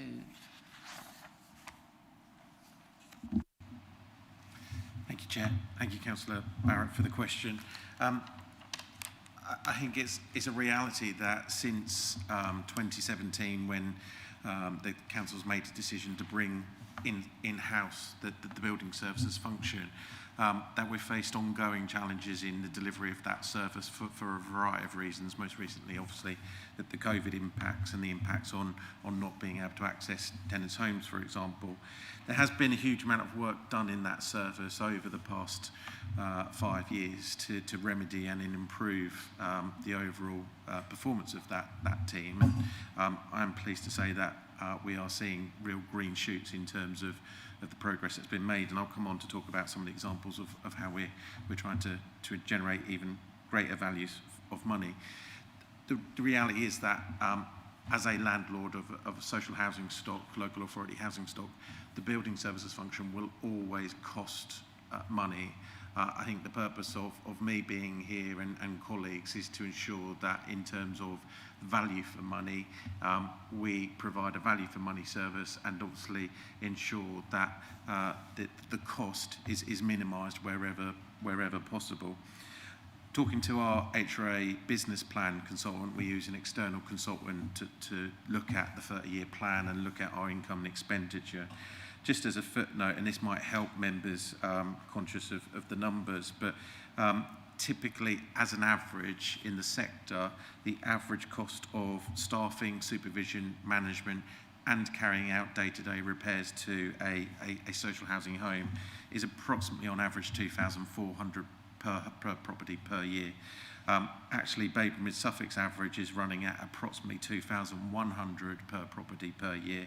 So you can see that already we are very lean and efficient in the way that we run the housing service in comparison to the average, some £300 per property. I think it's also important to note in terms of that value for money question that in Babergh alone, we've acquired or built more than 219 properties over the past 4 to 5 years. And as such, obviously managing more stock, you would expect there to be more staff to collect the rent and to maintain those properties. Actually, we haven't seen those increases, and that has been absorbed within our existing staffing base, which again improves on that efficiency. If I could come on back to building services, what has become apparent, and more so as part of the budget setting process for this year, because I'm pleased to say we've got a new building services corporate manager in post and a new HRA finance business partner that have both joined in those roles over the last 6 months. We've been able to do a fundamental review of all expenditure over the last six years. And what that's identified is year on year, unfortunately, budgets have been set unrealistically, hence the organisation and the team, and then in terms of delivering the outturn reports, we've always been up against it in terms of delivering on a perhaps a budget that is unrealistic. Now, I know for members and personally for myself as well, budgets have to be realistic. They clearly can't be extortionate and can't be excessive in terms of the budget set, but likewise they can't be undervalued and hence an adverse variance on a regular basis. And I genuinely believe that the work that finance and building services have done in recent weeks and months will ensure that for the 22-23 budget it's set at a more realistic, achievable and value for money level. Just in terms of why you're looking at, in terms of a budget, a level of increased cost, and just to provide you with some more detail, conscious that we're looking at a 15% increase in the budget for 22-23. Some of the reasons for these additional costs, in addition to that review of budget setting, is the cost of HVO, which all of our fleet will be moving to over the course of 22-23, which is obviously more expensive than traditional diesel fuel costs. We're also providing much more additional training to our trades team in order to reduce our dependency on subcontractors, and Councillor Barrett mentioned the dependency on subcontractors. What we've identified is there are certain skills, certain attributes that if we can upskill our existing workforce, we can reduce our dependency on subcontractors. And for example, they might be around UPVC, window and door repairs as an example, or gaining entry to properties and preventing damage to doors, etc. We've also seen the cost of materials rise, and Councillor Barrett mentioned it, and everyone in the industry is facing this challenge. We've seen a bag of cement rise by more than 40%, a piece of wood rise by more than 40%, whilst the overall basket of materials has generally risen by more than 15%. We do work with one main material supplier, Travis Perkins, as our main material contractor, and we do monitor that basket of materials regularly, month to month, to look at where those prices are going, and we obviously evaluate using different materials where appropriate. As you've mentioned on the general fund, there is naturally the assumption that their staffing costs will increase, whether that be increments or whether that be cost of living rises. And then this year, as planned, we will be looking to replace our existing fleet vehicles because they've come to the end of their natural life in terms of existing leases. And there are costs associated with that, both with the lease, both with removing the sign writing from existing vehicles before we give them back to the lease company, racking, etc., whilst carrying out those to the new vehicles. If I could just take time to just evidence and provide overview and scrutiny with some examples of actually how we're trying to minimise those costs going forward. We're seeing and looking to see efficiencies generated by the use of technology through our workforce. So that's scheduling software, which now in recent weeks and the last couple of months has prevented the need for jobs that are reported into our customer access point to be passed to the back office to then schedule. That can be done at the front end now as a result of new technology we've introduced and software. We're also about to introduce new void management software, which we believe will reduce the overall cost on managing voids. And we're seeing improvements made in apportioning capital and revenue costs where appropriate, as well as around that effective management of materials as well.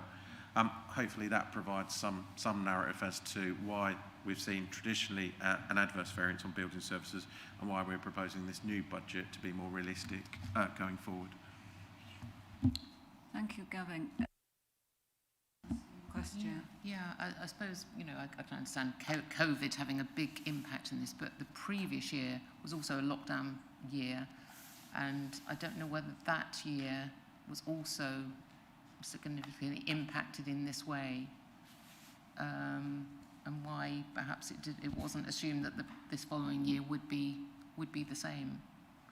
I'm not sure if Catherine, can you comment on previous years, or Gavin? Gavin? Thank you.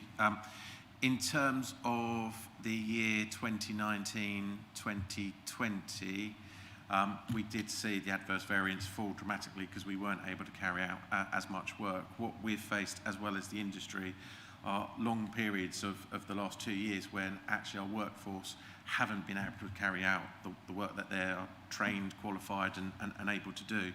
And during those lockdown periods, as you recall, actually we redeployed our building services staff to just emergencies, but also cleaning of sheltered housing schemes and maintaining our temporary housing stock so that we could get the throughput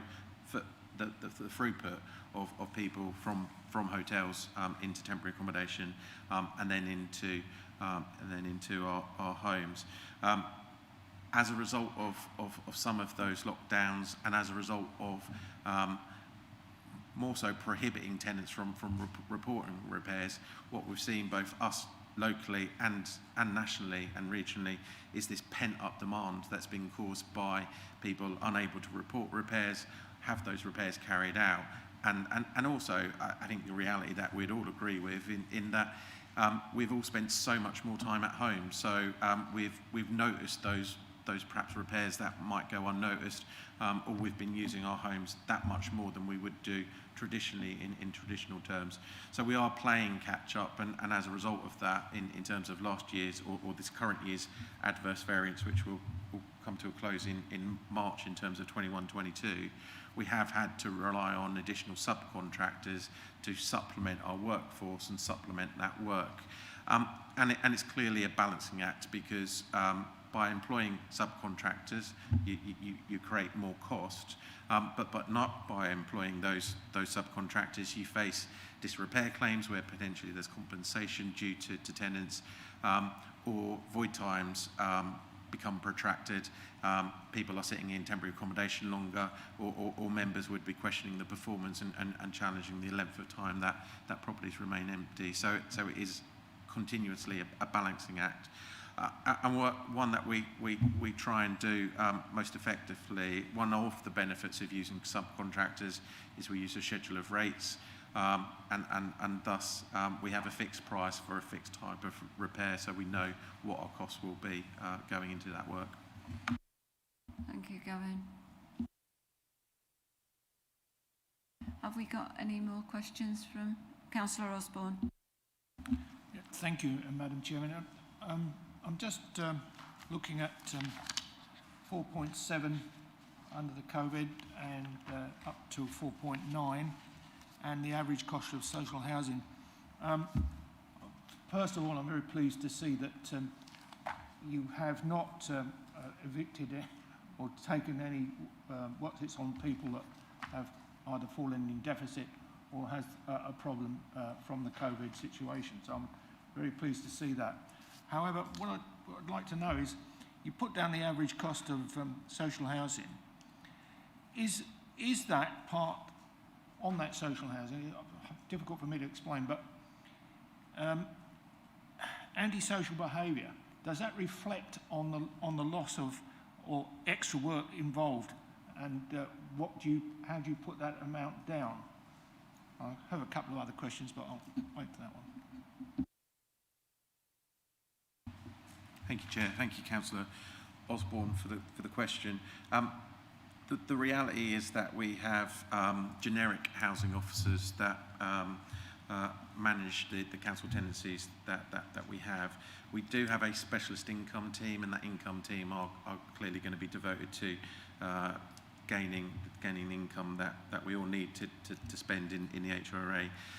The more generic housing officer function will be a mixture of duties, so that can be around tenancy changes, it can be around ASB, antisocial behaviour, it can also be around supporting the tenant, so where perhaps the tenant has found difficulties, gaining the support of the housing officer to signpost them to other agencies. The reality is that all of that work is absorbed within that team, so we don't break down the cost of antisocial behaviour to us as a landlord differently to managing that wider housing management function.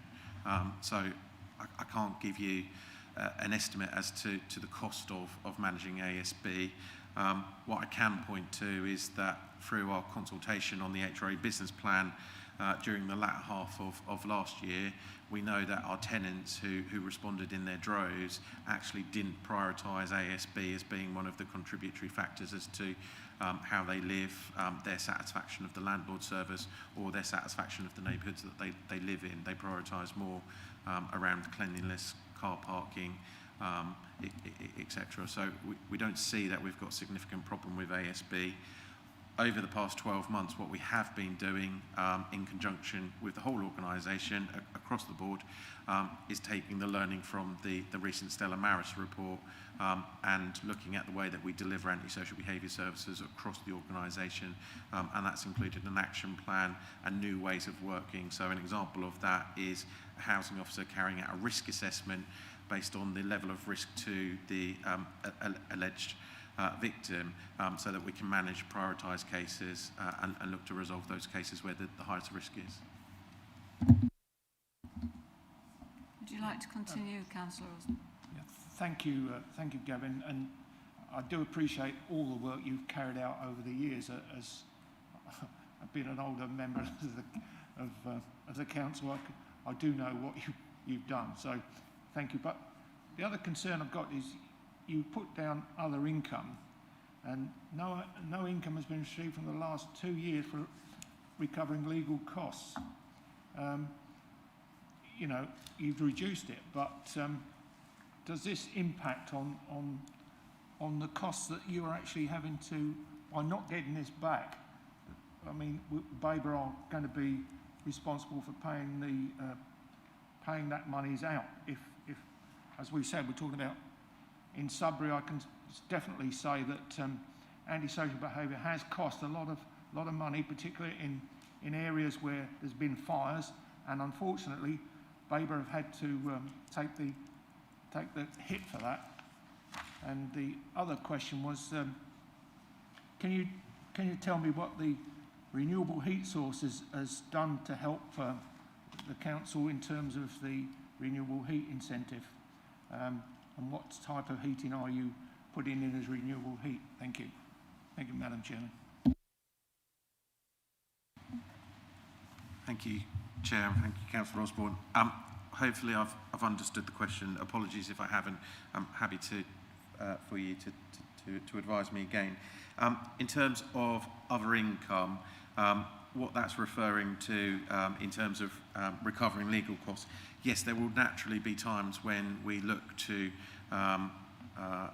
generate additional incomes or ensure that the cost of our service is efficient. So, for example, where a tenant leaves a property and we go into the property at the point of void and find that there's been significant tenant damage, we would look to go through and follow a process where recharges are charged to that tenant that was outgoing for the cost of any damage that they have caused. Naturally, there will be a process in which we follow to try and recover those monies, and a decision has to be made at a certain point as to whether or not we are going to look at legal action to recover those monies or not. In the example of ASB, we would clearly, where ASB has been the cause of damage to homes, we would work with the police and work with other agencies to identify the perpetrator, and if criminal proceedings are being brought against that individual, look to recover damages from them for the cost of any damage that they've caused. Naturally, where ASB might be the contributory factor. We're typically, depending on the amount of work, be looking at an insurance claim and using our insurance provision to fund that work. In terms of renewable heat incentives, this is fundamentally great work done by colleagues within the building services team who continuously and historically have looked at where they can obtain additional grants or additional benefits by installing the most energy efficient heating to existing council homes. And the renewable heat incentive has been a long-standing benefit to us by putting in air source heat pumps, and we continue to have a programme of installing air source heat pumps wherever possible, and I think the report mentions the numbers of heat pumps installed. Clearly, going forward, what we do know is that significant investment will be required in our existing stock to meet the aspirations of the government, whether that be all social housing being EPCC by 2030, some 8 years away, or our ambitions to be carbon zero within our social housing stock by 2050. And we are actively working with the Energy Saving Trust, and we are actively working with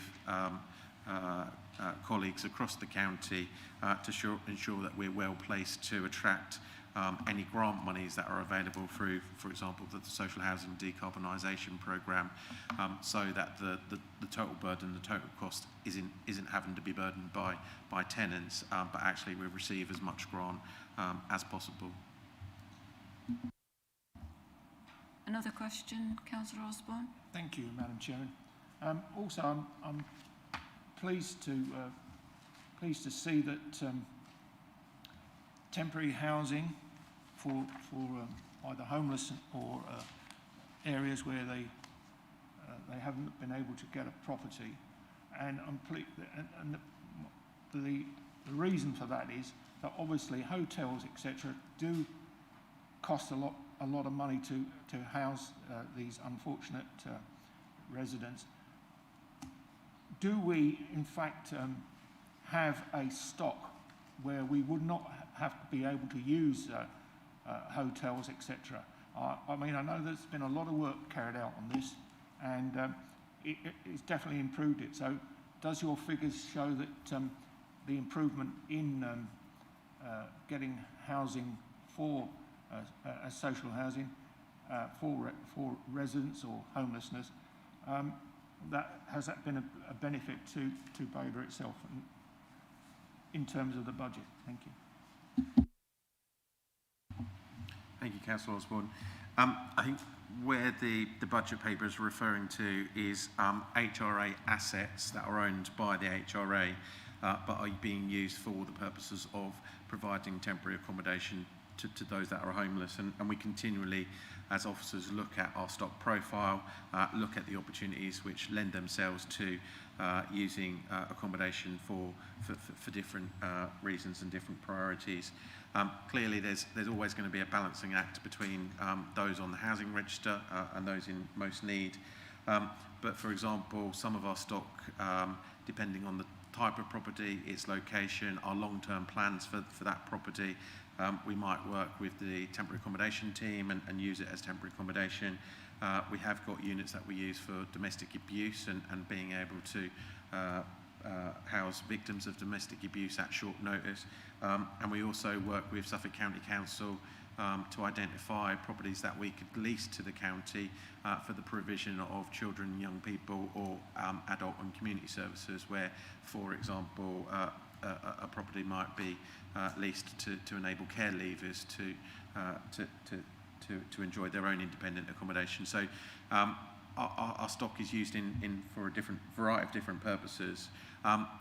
Coming to temporary accommodation and the work of the homelessness team, which doesn't form the HRA per se and is a general fund function, much of the work that we've done over the past 2 years is to obviously mitigate the requirements of everyone in and the huge influx of people that were homeless as a result of COVID.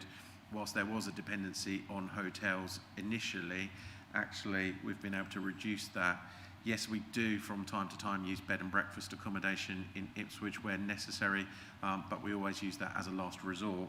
And across our temporary accommodation asset base, we've got more than 90 properties that we use for temporary accommodation across the two councils.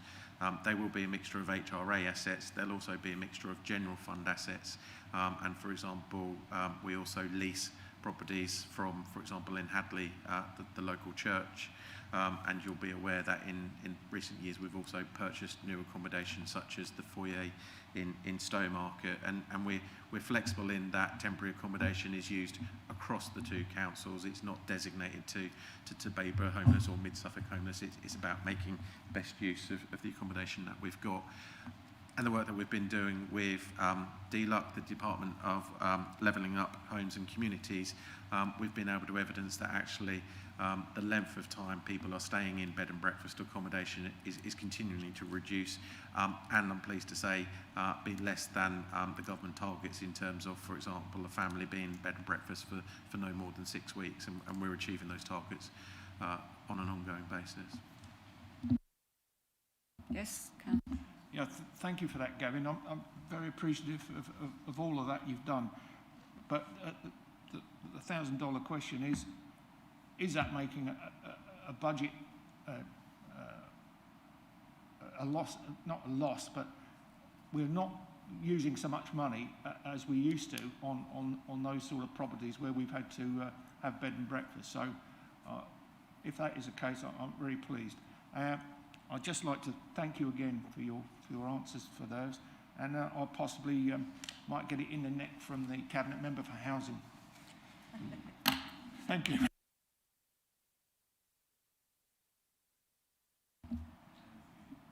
Did the Cabinet Member for Housing wish to respond to that? Thank you, Madam Chairman. No, I won't respond to that, but he's absolutely right. I was going to provide an answer to that, but the AD has provided more than an adequate, comprehensive response to those questions. Thank you very much, Madam Chairman. Any more questions by the committee? Councillor. Yes, thank you. With the prospect of rising fuel bills, one of the best ways to ensure that fuel bills are reduced as far as they can is to insulate houses. And I'm sure we're all aware that Caroline Lucas is frequently asking that central government feed down to local governments, to local authorities, and funds to do that, to make it possible. I suppose I'm a bit concerned about, I'm really pleased to see that we're fitting so many air source heat pumps, and I would hope that they are in the relatively modern housing stock that we have, because to be fitting an air source heat pump into an old house is perhaps not the best use of funds. Having said all of that, you don't insulate a house overnight, so it takes time and it takes money, and we know that it's going to cost within the region of millions to retrofit all of our housing stock to a standard which we would like to see. So my question really is, I see that we've got 500k a year to do that. Is the assumption that 500k a year is sufficient a correct assumption, or should we be looking at actually putting more money into the budget to insulate, to retrofit, and where necessary to demolish? Because sometimes you can spend a disproportionate amount of money retrofitting where you'd have been better to have just demolished and started again. Did you manage to unpick a question in that? Thank you. Gavin, do you want to respond to that? Yeah, thank you, Chair. Firstly, took the question and totally agree with the points made. In relation to the report, and it's my apology, 4.21, environmental improvements, that isn't our retrofit programme, that isn't necessarily our external wall insulation programme or anything of the like. Apologies in terms of the header, but that's more lending itself to possibly increased biodiversity or estate improvements to overall improve the environment. The planned maintenance header, of which budget for forthcoming year is more than 6 million, is where you would see that investment in some of the schemes that the councillor has described, external wall insulation and the alike. What we do know is we've been carrying out a huge amount of work over the past 12 months alongside the Energy Saving Trust, a well-respected and well-regarded entity. And what we have now is a stock profile of each and every individual property made up on more than 80 different energy ratings or denominators. And what that's enabling us to do is better programme, better prioritise and better manage in terms of a cost envelope, the amount of investment that we're going to have to spend on existing homes. As we bring forward the HRA business plan over the next few months, that's where, if you've been in any of the briefings that I've presented, where Cabinet will have difficult decisions to make, because clearly there is a finite amount of income within the HRA, and here you're looking at a budget and looking at a potential increase in terms of rents. And that money will be spent on a variety of different causes, for which over the forthcoming years, I think we're going to see more and more pressure in terms of the balance between building new homes versus retrofitting and improving the existing homes. And that's where Cabinets rightfully have a decision to make in terms of here's the amount of money we've got, where do we best spend and utilise those funds. Councillor Jan Osborne, you wanted to make a comment there. Yeah, thanks, Madam Chairman. I think obviously retrofitting is always, it's really very much part of the discussions that we have on a regular basis. I think coming forward is the design guide, which will be coming to Cabinet and then on to Council in later spring. That will set out our aspirations. Again, we're financially viable, because we need to bear in mind that it's a balance between retrofitting and providing homes for where they're much needed. I think it's realistic to say that there is no way we will be able to retrofit every single one of our properties. It would just be not financially viable, considering the age that they are. But to date, we have spent over 800,000 on heating upgrades. We've spent over 770,000 on insulation improvements, which you alluded to earlier, Councillor. Good. And over 821 on environmental improvements. So very much we are already spending monies in those areas, and will continue to do so. But at the same time, as Cabinet Member for Housing, I will point out that we also need to be able to provide housing for people that are in much need of a place to call their home. Thank you, Madam Chairman. Thank you, Councillor Osborne.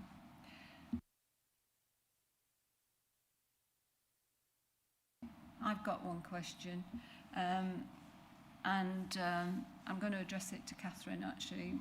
I'm not sure whether I shouldn't have asked it in the previous presentation, but it's about the debt that is incurred by our residents. And so, given the different systems across the Council and the Shared Revenue Partnership in relation to the monetary transactions we have with our residents, how realistic would it be to have a system that keeps a record per resident of monies paid and monies owed in one sort of central system?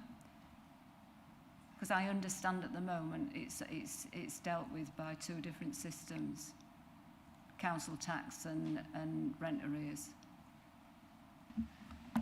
Thank you, Chair. Thank you. Yeah, I think potentially a resident could come into contact with several different areas of the council. You know, they might be a tenant, so they could have rent that they owe us. They would equally have council tax that they owe us as well. I think our ambition certainly would be that we would want to have that one view of a resident in terms of their contact with the council. But unfortunately, we're not there at the moment. We have got different software systems that don't necessarily talk to each other. So I think this is quite a major project in terms of getting that view.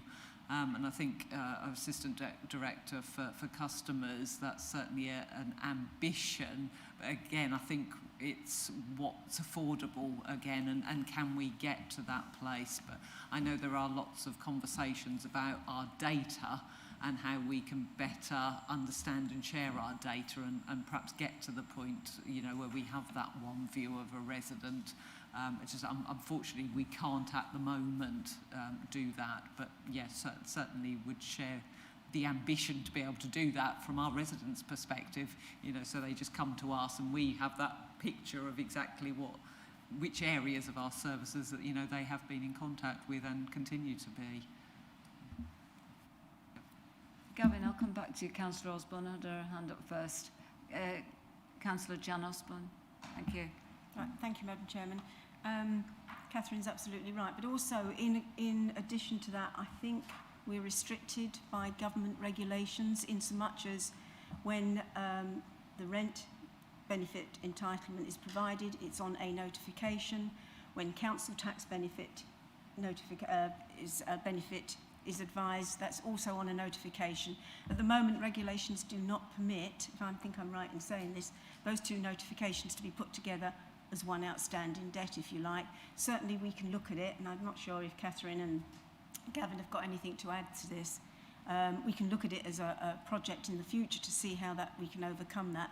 But I think at the moment it wouldn't be possible in line with the regulations that are in place. Thank you, Catherine. Thank you, Chair. Just listening to the conversation and trying to understand a little bit more about the context of your question. I think whilst the systems don't allow for that joined up approach that you described, we do have employed tenancy support officers that work with tenants, and it's tenure blind as well, so it's not just council housing tenants, can be private tenants as well, for example, and they do have a direct relationship with the shared revenues and benefits partnership, as they do also with Department of Work and Pensions in relation to universal credit. And I think the point that you were referring to is about chasing that pound, and if there are multiple asks on that pound, and the individual's got a finite amount of income, is there a better way of everyone getting the income that they're rightfully owed? So we do work actively with them, obviously through the use of discretionary housing payments as well, to maximise the income coming into to people's households. Thank you. Councillor Jan Osborne. Yeah, if I could just add to that, we actually now have a system called Rent Source that we use on a regular basis, which identifies those residents that are liable to get into rent arrears, and as the AD has alluded to, we then point them in the direction of support for that. But it's all about early intervention, it's about prevention rather than cure.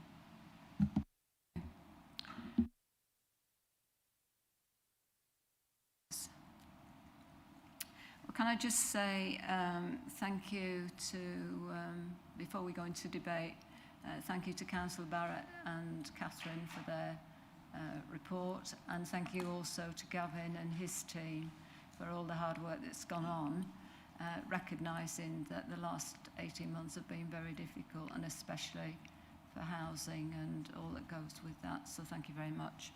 So now opening up the debate to members. Who would like to start the debate? I'll start this one, Madam Chair. Thank you. Although it's not really any significant position, but I'm happy with, as I see the answers that I've got back from my questions and those of my colleagues. I now know of work and situations of our officers under Gavin in keeping our costs to a minimum, therefore giving our financial officers some solace. So if that is kept as it is, I'm sure we will improve our ability to improve our HRA accounts and ensure that the housing stock will increase. And the only way to do it, obviously, is to keep our costs to a minimum and hopefully get the grants where they attend come from, Catherine. Thank you, Madam Chairman. Councillor Barrett. Thank you. Thank you very much. Well, as I examined the sort of the situation in building services a little bit more, I just would conclude that I'm pleased to hear about the increased sort of software that will enable better planning of work, better utilisation of those skilled tradespeople and so on. That sounds good. Moving towards, you know, better management overall, and which can only be good to control costs.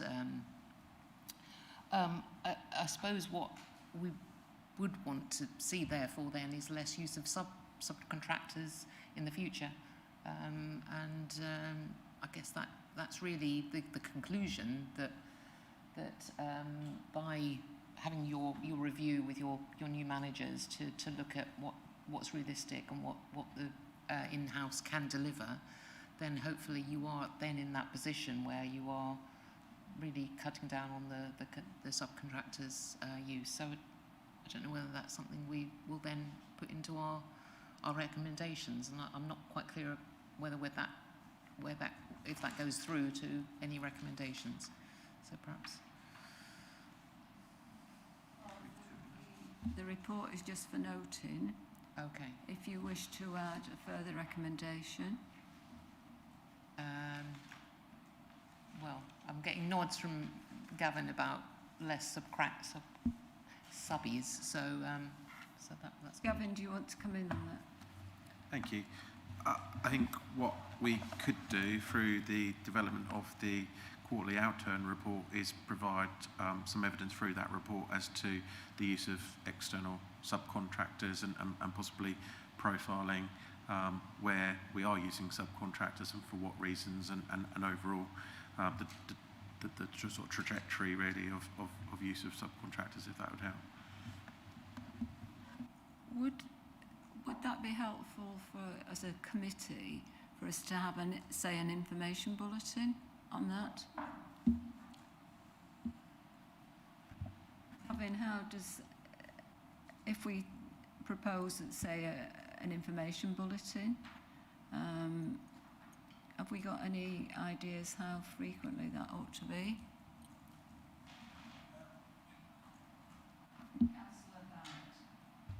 It's a valid point, but I don't think we should get too hung up on the use of subcontractors if they remain within the budget that's set. Because at the end of the day, in times past, the use of subcontractors on pink tickets was the norm, and that's how work was carried out. So I think what you should be really looking at, as far as I can see, is that not that subcontractors per se are bad and shouldn't be used. It's just that you want to be contained within your budget delivering for your residents. So I think the use of subcontractors, obviously, when you have your own workforce, wants to be reduced, but it's not something that is bad, because, as Gavin has pointed out, so those subcontractors have specialist skills which we don't have, and you need to employ them. So it's I think the overall position of the council is it within the budget that's set, and is it delivering what is required, i.e. is a response to a tenant's call handled fairly quickly as opposed to being delayed? Probably more important, I'd have thought, to the tenant rather than whether it's a subcontractor. They don't care, but basically they want to get that repair carried out quickly. Councillor Osborne. Thank you, Madam Chairman. Yeah, absolutely agree with Councillor Barrett, and I was going to raise the same concerns. What we need to be careful of is that we have a standard that we need to keep to, and if we get to a situation where officers feel they're being monitored far too much on the number of contractors that are being used, then it's only natural that they will be reluctant to use those contractors, and then the standard of work may decrease, and we may not be able to provide those specialised services that we currently do. Absolutely agree, we need to monitor the use of contractors. I'm doing that when I have my monthly meetings all the time, so that is a piece of work that's already being done. However, if Scrutiny would like us to report on it, I could suggest that we go down the same routes we've suggested with the during the general budget, that it can be part of the quarterly monitoring report.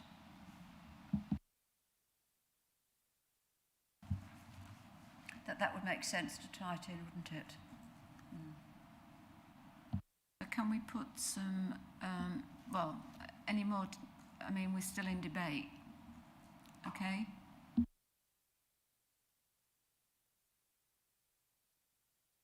Well, I suppose I would just like to say 11.6 is good and positive, that the surveyors have been studying for this retrofit coordinator's diploma, and training is always good.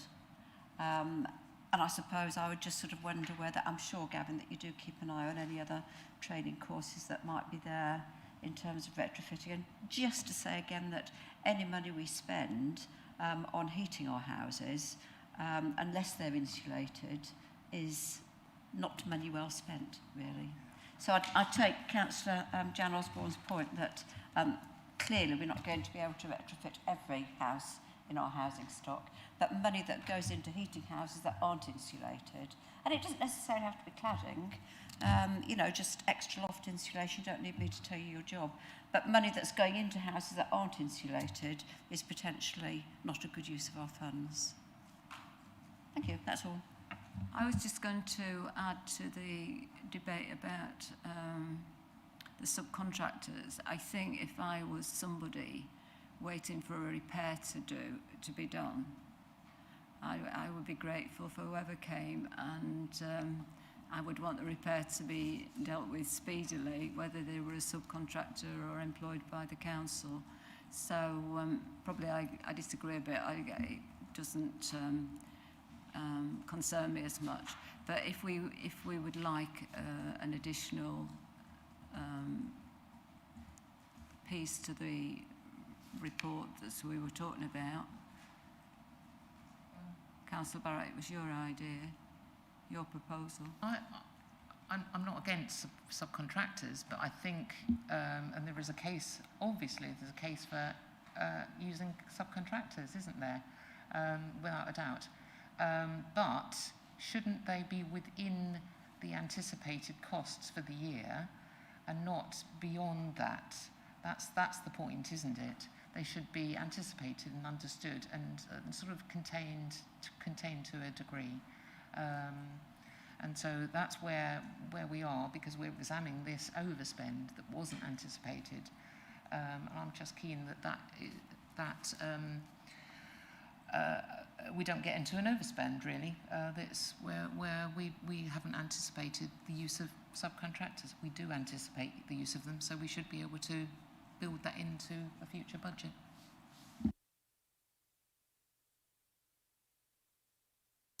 Any more comments by the committee in debate? Are we ready to make the recommendations? Yeah. Can the governance officer read out the recommendation? Do we want to take what Councillor... Sorry, Chair, did we actually have a seconder for this recommendation? Oh, sorry, we didn't. Councillor Osborne. Sorry, Councillor Osborne. It's my mistake. Right, so...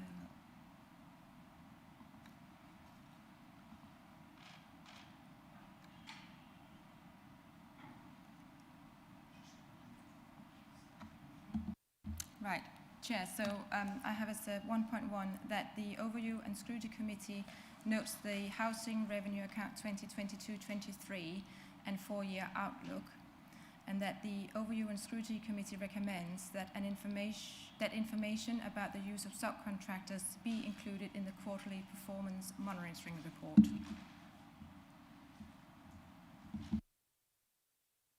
Everybody happy with that? Are members happy with that recommendation? Yes? Okay.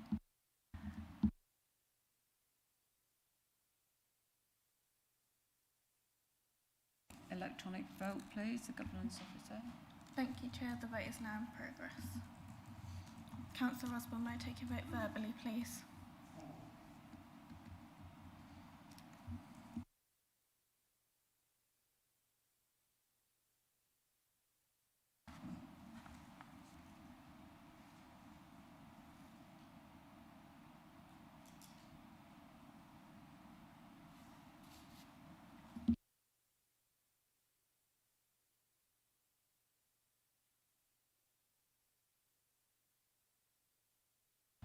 Thank you, Chair. That's 4 votes for and that's unanimous. Thank you. So that brings us to the end of this part of the meeting, and I just want to thank all the officers and the 2 cabinet members for providing us with a very good presentation and for the very hard work that goes into all these reports that we receive. And so I'm going now on to the rest of the agenda, which is the forthcoming decision list.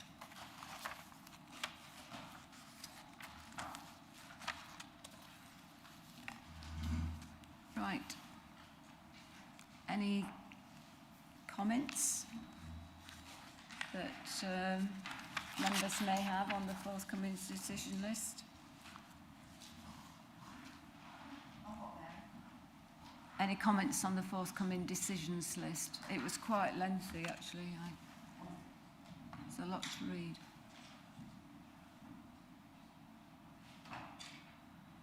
Anybody? Any comments? Okay. Well, it depends how much you print off, actually. It goes on forever. It does go on a long way. So I had a look at it. Some of it we've already covered.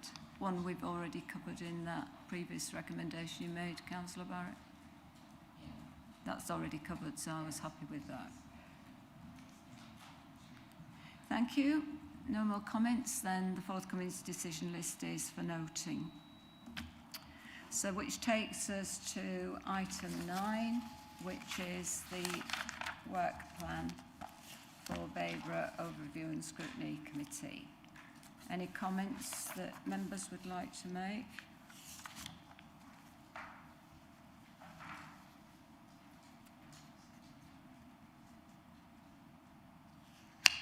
Any suggestions, actually, I think is, if members would like to make any suggestions that need to be considered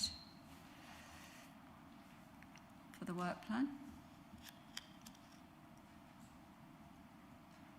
I think Councillor Barrett. I think I would be interested in looking at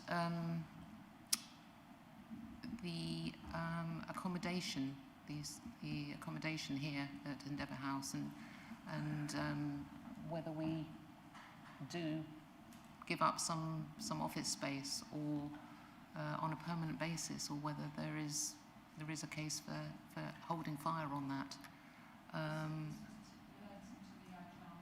Yes. Yeah.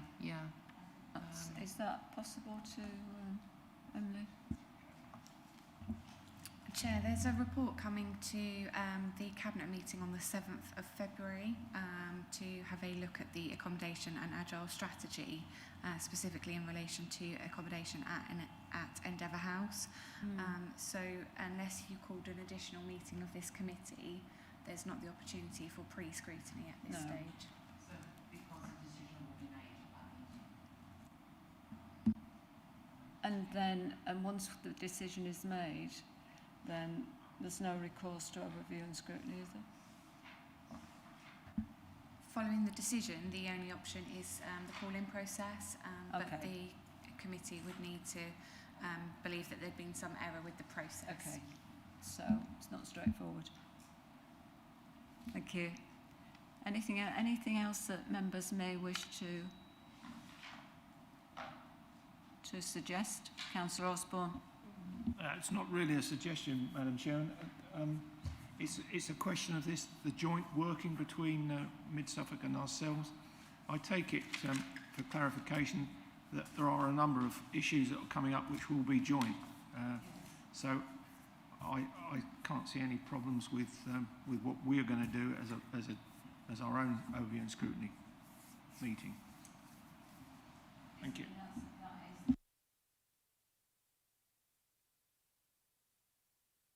However, I think if we felt strongly about something, we could arrange a separate and independent Babergh, which might be helpful anyway.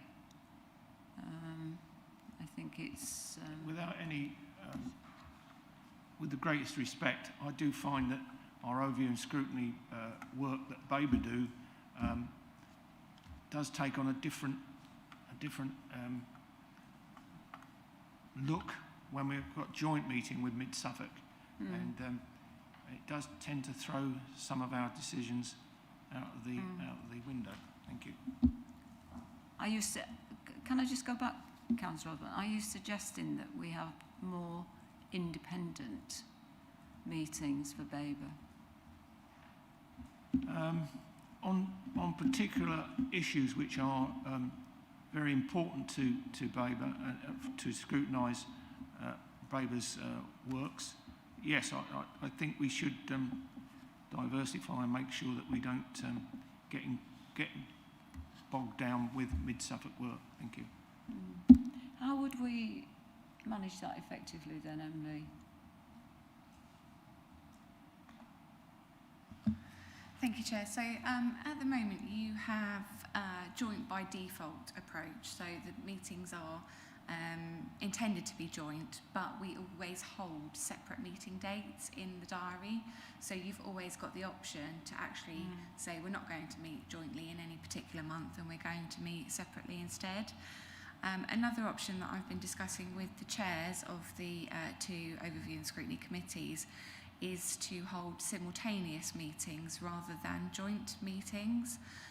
So what that means is that if either of the committees are incorate, it doesn't impact on the other committee being able to proceed, but also that either committee could have additional single council business on the same agenda, and therefore you would just continue your meeting and the other council would leave for that portion of the meeting. So it gives you a bit more flexibility about including single council items on your meeting agenda without having to hold an entirely separate meeting. Thank you, Chair. Does that help? Is that Councillor?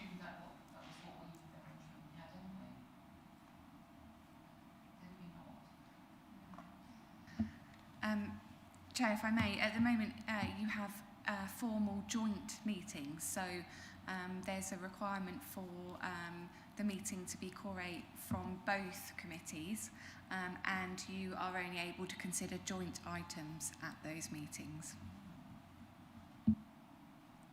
So I think there is a possible. I think I'd like further discussion with you, Emily, about that, because I think there are times. I mean, the two councillors are totally different, and sometimes it's Councillor Gold. Can I just clarify then, Emily, with you? So if we go to simultaneous meetings, that it will take the place of the joint meetings.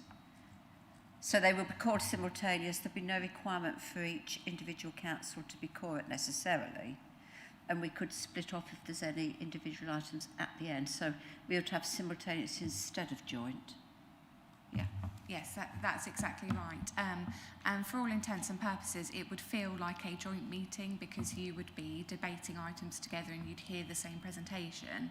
The difference is because they are two sovereign meetings, you would have to vote separately, and things like apologies would be separate and minutes would be separate, that kind of thing. Would that have resource implications then for the governance officers and the supporting officers? The only slight difference would be 2 sets of minutes would need to be produced. But again, you know, the bulk of the minute taking, which is the record of the debate and the questioning, would be the same because that would be done jointly. So it would just be that there would be 2 physical sets of minutes rather than a single set of joint minutes, which you have at the moment.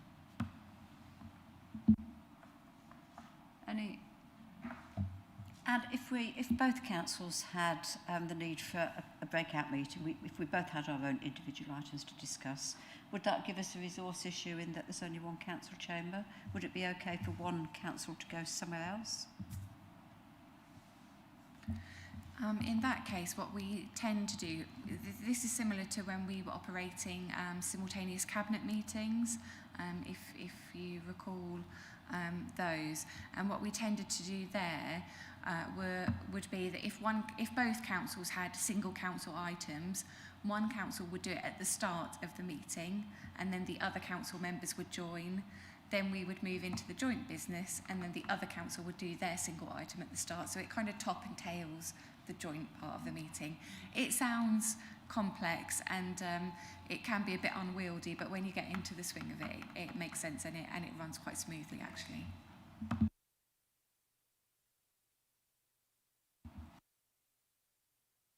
Work plan? No. But I will actually speak with you and see what we can... I mean, I want us to come up with ideas as well for discussion. We're trying to get away from this standard programme that is repeated year after year.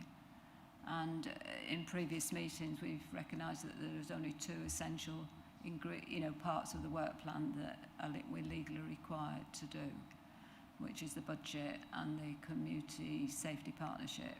So we have got that choice to be a bit more flexible and a bit more responsive. And Emily has had discussions with both chairs about that.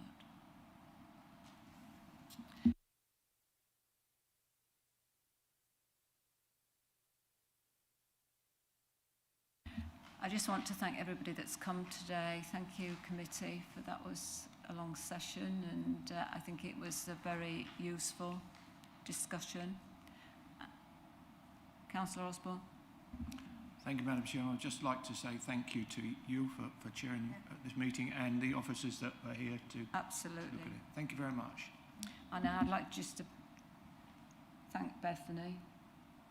That was just, you've had two meetings within a short period of time, and it is hard work doing this committee. So thank you very much, Bethany, and ably supported by Henriette. Thank you. I declare the meeting closed.